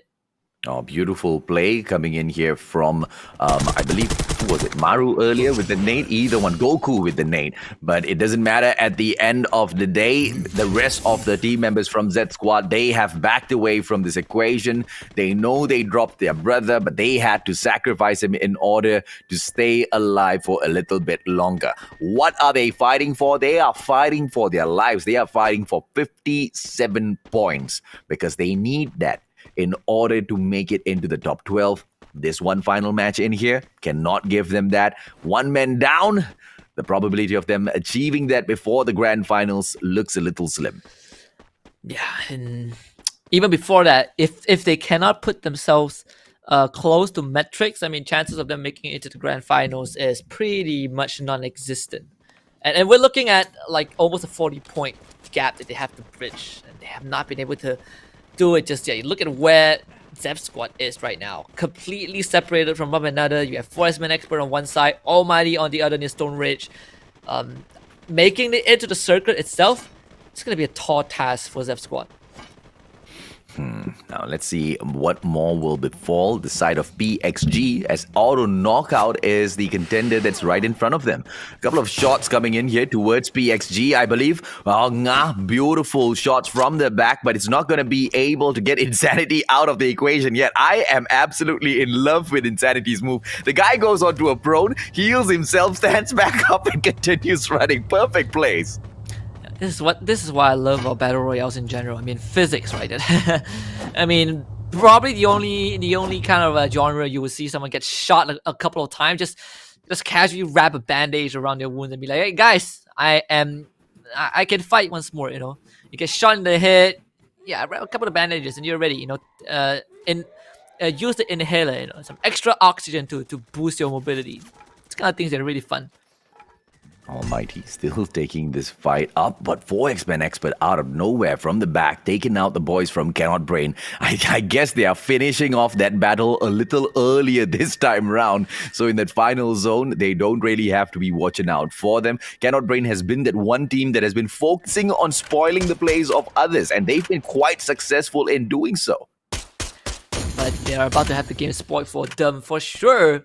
You know, the other side, we did see Almighty running towards Z Squad, so I think Z Squad's pretty much gonna be done. So, 4 versus 2, it's pretty hard for them to play against. That is, we can say for sure that Z Squad is not gonna have a game to end the day. But Cannot Brain, thankfully they only lost 1. They still want to go for the trade, but Rybell just turns around, casually blows off the helmet of Arins.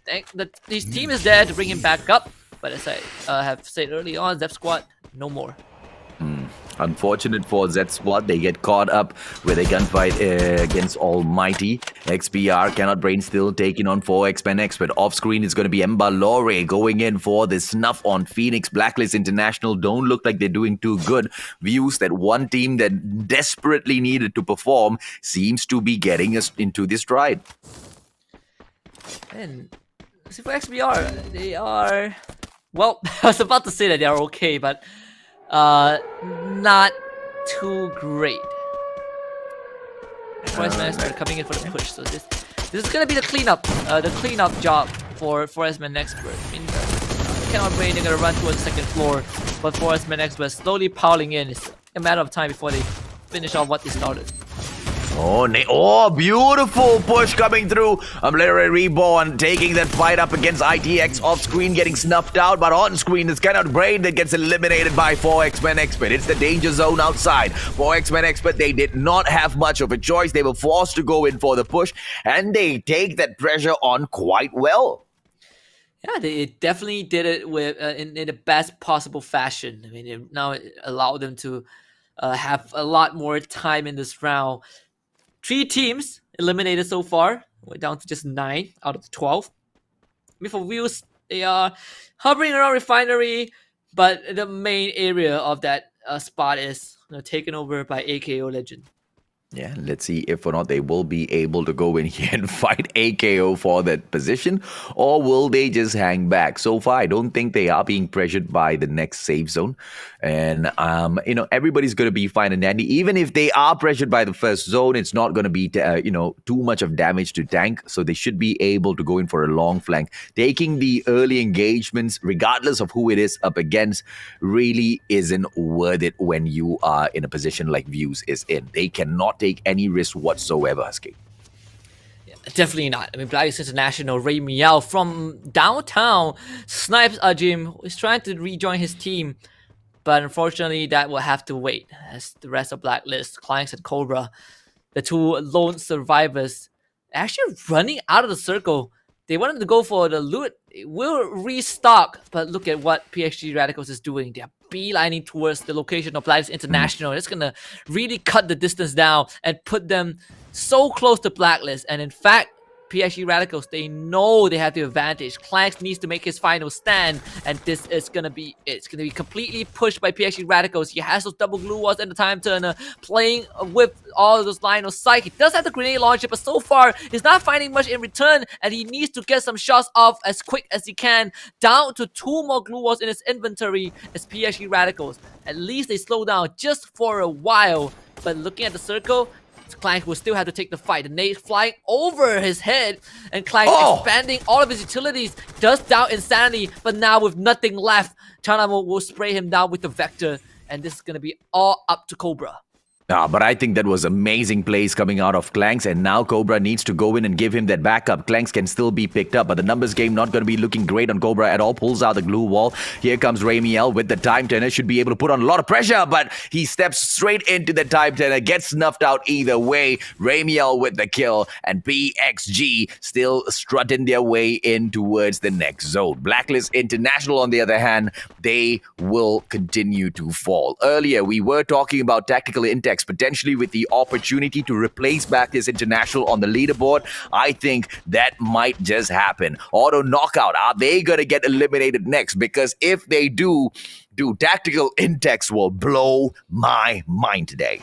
Yeah, all the chess pieces are moving in the right direction. Like if you are Tactical Intex, you have to feel super relief that everything is going the way that it is right now. I mean, if there's anything that makes people believe in luck, is not just Argon MY's last round of the day, but it's also how Tactical Intex was almost dropped a 30 bomb in terms of points in the round before this, and now they're well on their way to not just replace Blacklist International, but if they give AKO Legend a bad round, they might overtake AKO Legend, who so far is still alive and healthy with the entire squad, but that could change pretty soon because with AskUMY and Wills, they're all nearby.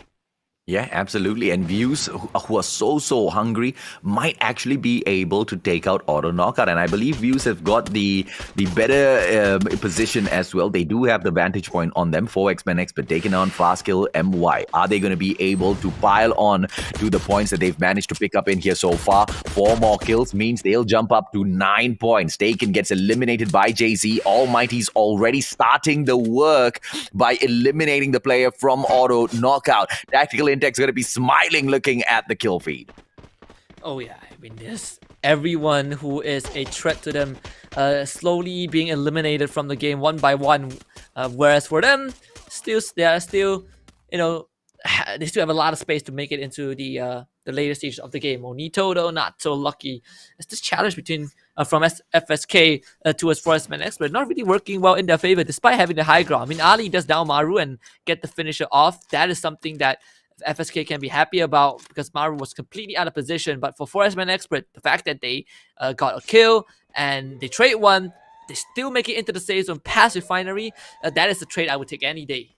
Yeah, let's see if or not that trade is going to be favoring them. Umbrella Reborn might be able to distract Fastkill MY a little bit, and then later on Views. So 4X-Men Expert using that huge hill right in front of them might be able to sneak on around towards the right-hand side of Fastkill MY and then go in for the backstab. So let's just see exactly how the plays drop out here for the side of 4X-Men Expert. From across the field, we can take a quick peek at AKO as well, but look at this cluster of squads. PXG on the approach of Views as well. Views, they need to start moving forward. But even if they do, they have to make sure they do not get caught from the back. PXG, they are pressured now to move on into the zone. Views, can they gatekeep? Can they snuff out the Kings that are trying to with SAF? I think that fight's the next one that they have to jump on into. Yeah, and if they don't want to fight a Refinery, it is time to jump off. Take the leap of faith, Assassin's Creed style. If for FSK, they can still hang around. It's only UMB near them, and I think Ali has a good position, but he's already shot, I believe, by Forestman Expert, so it's not too safe for FSK if that is going to be the events that will happen next. PXG Radicals coming in from the northern side. They will be gate kept by Wills. AKO Legend, though, they have a free pass, so this Refinery circle working out pretty well for Fast Kill MY. Did I forget it? Did I miss it? Did Tactical Index get eliminated? No, they are still in the game. I've not seen them in a while. I mean, like, we literally have gotten a peek at every single team except Tactical Index. Where are they actually hiding out here on the battlefield? We switch on over to Views, who are trying to snuff out the players from Almighty. Mbalore getting the kill off of Shira. Someone else there went in for the knock. What? And they punish Mbalore for stealing anything. Beautiful knock from across. And now Jay-Z alive and kicking. Auto knockout right in front. Views should be able to snuff out Almighty as well as AKO. Almighty getting knocked out of the equation, and now Auto knockout. They are going to get caught off guard. Are they going to be able to perhaps take this fight back up? It's not going to be easy at all. They can get the head glitch onto the players from Views, which might be a blessing in disguise. This is horrible for AKO. They have no way to make it onto the high ground. As you wanted to see ITX, here they are in the crosshairs of PXG Radicals. Insanity is going to downshot. This is super hard for ITX to even make it forward, so for them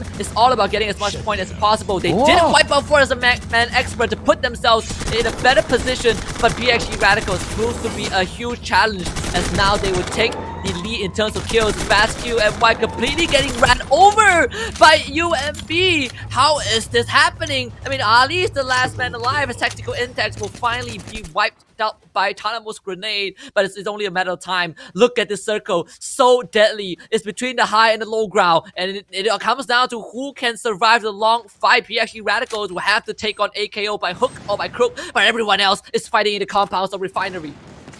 And this is not even the final zone just yet, so all of those who are holding on to the high ground, you know exactly what it is, Husky. They need to start finding an entrance to take a little bit of space underneath this platform. Auto knockout getting snuffed out by PXG, and therefore Umbrella Reborn, they know exactly what they're going up against. PXG trying to catch up with SAF. That's been a fight, that's been a push that they've been on for the whole day. But Views, remember, this is one of those teams that we have been keeping our eyes peeled for, and they seem to be doing amazing in terms of survival. They're going to allow PXG to take the fight up against the Fastkill MY. Umbrella Reborn backing away, might be able to go in for a quick gunfight against Views, and if Views are able to overcome Umbrella Reborn, that puts them into the third place fight. Let's see if or not they'll be able to pull this off. They are down one man, and they need a lot of luck. It's very rare for us to get an urban warfare, but here we go. At Refinery, it's going to be 2 floors, all the nades. Look at it, they're bouncing left and right. It feels like a dodgeball competition as iPad's going to land 2 onto PXG Radicals. Umbrella Reborn might be able to just do this and get that first free. I mean, they have the high ground, and Fast Q and White's going to be knocked out, but iPad's down to the blue zone. They trying to outlast the blue zone. It's not going to happen. It's going to be PXG Radicals by skin of the team with just one more tick of the health. from Raimi outside, and he survives, and that is all they need. PXG Radicals with that final booyah of the day to close out the week. That's the first time for everything, and there you go, ladies and gentlemen, boys and girls, playing the game of health. He tops his health back up outside of the zone, but I think that's the best thing that you could have done. I mean, anticipate exactly where the zone is going to go, and there was no way you can take the fight up against some of these players who might be on different sorts of elevation, hiding behind those hills. It's just an impossible situation to overcome, and therefore, he wins the battle without going into a fight, and those are the kind of opponents you really need to look out for, Husky. On that note, ladies and gentlemen, boys and girls, let's bring back Danny as well as Holler. Thank goodness I have not had to look out for Danny's tough questions today. I'm not sure if you can hear it, but there's a thunderstorm outside, and I think that's a sign that we're going to be looking at some massive changes on the leaderboard. I'm really looking forward to seeing where everyone is today. It was a crazy game. PXG Radicals, just a ton of kills, and it was spread throughout. Like, this team is so well balanced. There's no, like, you know, one killer like Zipnu from ITX. Yeah. It's just everybody can get your kills. You gotta be careful of everybody. Yep. They're just really in sync. They're really well coordinated. I mean, props to PXG. This is why this is the top 3 team, and they're not going away. It doesn't matter what they do, and I think they can even fall asleep for next weekend because they don't have anything to worry about. Yeah, I mean, it's one of the rarer final circles, right? Most of the circles we get are like, you know, high ground to a low ground, you know, a house with a house and a homeless. But this is just pure urban warfare. And everyone is just tossing their utilities. Everyone is trying to out-heal each other. Yeah. I mean, it could have gone either way. I mean, it could have been PXG Radicals. To a certain extent, Umbrella Reborn had a good shot at it if they just started hitting a bit sooner. So maybe PXG Radicals not the cleanest game, but they're gonna take it either way. This puts them again closer to SAF, even though they're still a distance in terms of points. But I think PXG Radicals, you give them a couple more games like this, we might see a huge comeback by the end of the league stage. My biggest question here is, did Tactical Intex manage to overtake Blacklist International as well as Auto Knockout? I have a feeling they might have been able to. There was so much of chaos moving in towards that final circle. I forgot the sequence of, you know, those teams dying off. But I have a feeling they might have been able to pull off the impossible here, guys. I think Tactical Intex lost their life, in 6th or 7th place. So placement points wise, they're not going to be doing too great. But they did manage to pick up quite a number of kills for themselves. Yeah. I think I want to see how many points they got that offset what their opponents got, right? Because that's the most important thing. Because if the teams that they're trying to go over score too many points, then they're not going to get it. Yeah. So I think personally, I'm just looking at the numbers here before we look at the numbers from the match that's just been played. It'll be close. I think they'll just miss out from the numbers I have. I think, but I could be wrong. But it's like...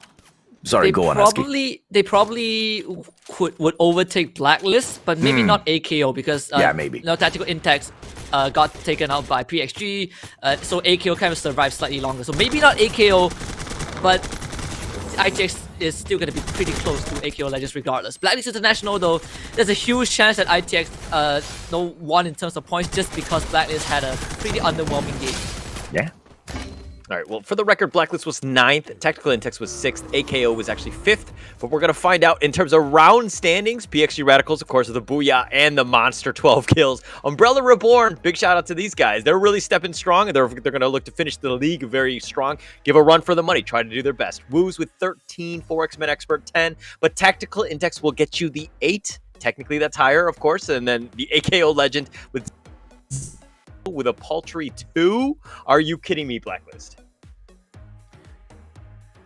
They keep falling.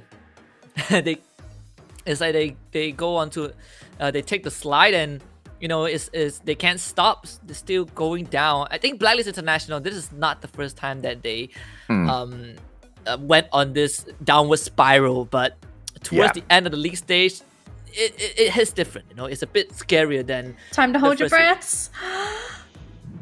They did it. Wow. Top 5. Yeah.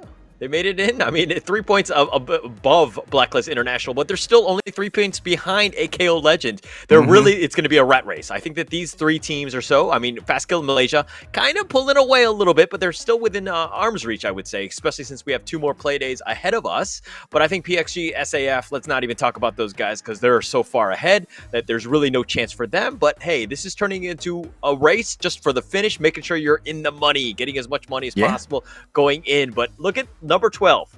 Throughout it all, Argon Malaysia. This is a big shout out to these guys. These guys have put in a strong day. Argon Malaysia was 14th, and they had a very strong one with 2 booyahs. They got themselves into the 12th spot. Argon Malaysia. We have seen these guys at the very bottom, and seeing them in the 12th, this is a big prop to them in the sense of all the hard work that they've put in. They've got 2 more play days to finish strong, but hey, this is Argon Malaysia. Big shout out. No, absolutely, man. And you know, the other teams, they cannot rest easy at all because just as today was a day where, you know, in that one day, things can change so much on the leaderboards, you know, next week, it will continue to be as crazy as this week. But a huge shout out to PXG Radicals once again. They keep doing the impossible. Now just 58 points behind SAF. Next week, at the end of the league stages, I want to see exactly how close PXG is able to cut this. Yeah, PXG has the most booyah right now. First team to reach 10 booyahs. I mean, just props to them, right? They've hit the double digits for round wins. But of course, we have some things to give away to everyone else out there. Of course, it's the giveaway code. Again, first come, first serve. Whoever keys in the code is gonna get the reward regardless. So just do it. The stream is ending soon, and by the time it ends, you're not gonna get anything. So might as well do it right now. All right, so make sure you do redeem that one. Share that across, of course, with all the streams that are going. I mean, the stream is gonna end. Honestly, I could end it in a snap, but I won't, just to give yourself a little bit of a chance in terms of the code. We're going to wait a little bit longer, and we're going to break it down one last time. Okay, there's going to be 2 more play days that are coming ahead, right? So, Mustachio, tell me, what team are you like, hey, this team, I'm worried about them. I think they're going home. They're going to go home with like 200 USD. I mean, which isn't bad, but they don't have a chance at the grand finale. It's going to be very, very difficult, but I think Argon MY might actually lose their 12th spot because Metrics is the kind of team that has got crazy amount of quality. We've seen them do it in the past. They've picked up 4 booyahs in here so far. I do not see it being too far-fetched for them picking up 2 next week because that's the kind of position they've been put in right now in that 14th spot, right? I won't be here next week with you guys on that Saturday or Sunday. So I'm really, really sad to not be able to see exactly how it goes down, man. All right, so Husky, what about you? What are your thoughts on that? I mean, I'm looking. There's only 4 teams now that actually has a really good chance of making having the position change. Right, Do Easy, Wheels, Argon MY, and Freedom Rumble. I kind of feel like Do Easy. This is a slightly better week for them, but they haven't been super consistent. Right, if there's any team that has the biggest possibility of dropping out of top 12, I feel like Do Easy is that team on the ropes, even though they're in 10th place, but they don't have that big of a lead. You know, 1 point ahead of Views, 9 points ahead of Argon MY. Just one good game can turn the tides around. So I'm most worried for Do Easy. All right, so it looks like that's going to be the end of day 10. We've got only 2 more play days at the MCP Season 2. On behalf of Husky, AJ, Denny, and myself, Holler, have yourself a great one, and we will see you next week.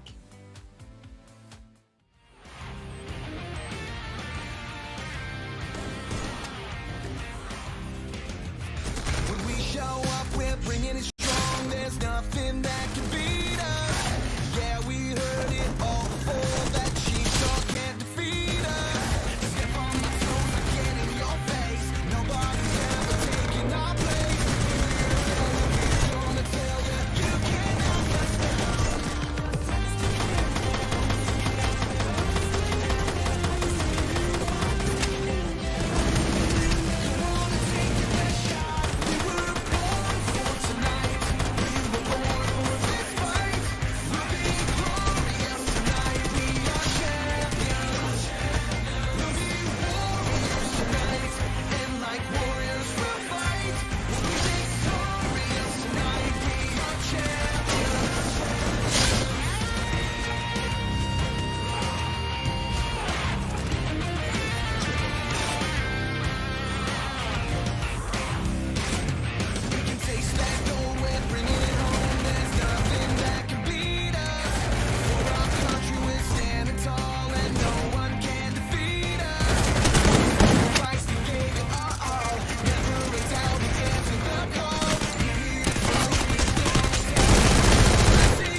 champions. We'll be warriors tonight, and like warriors we'll fight. We'll be victorious tonight. We are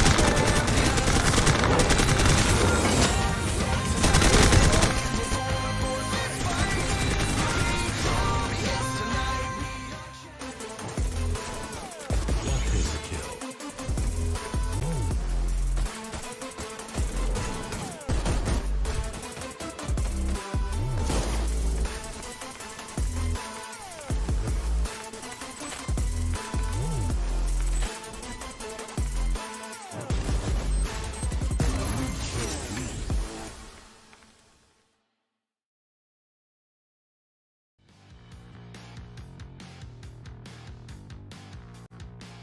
They got distracted that easily and just don't think about those other teams who are around them. Now, BXD Radicals, oh, what a hit by Ramiel in there, taking down.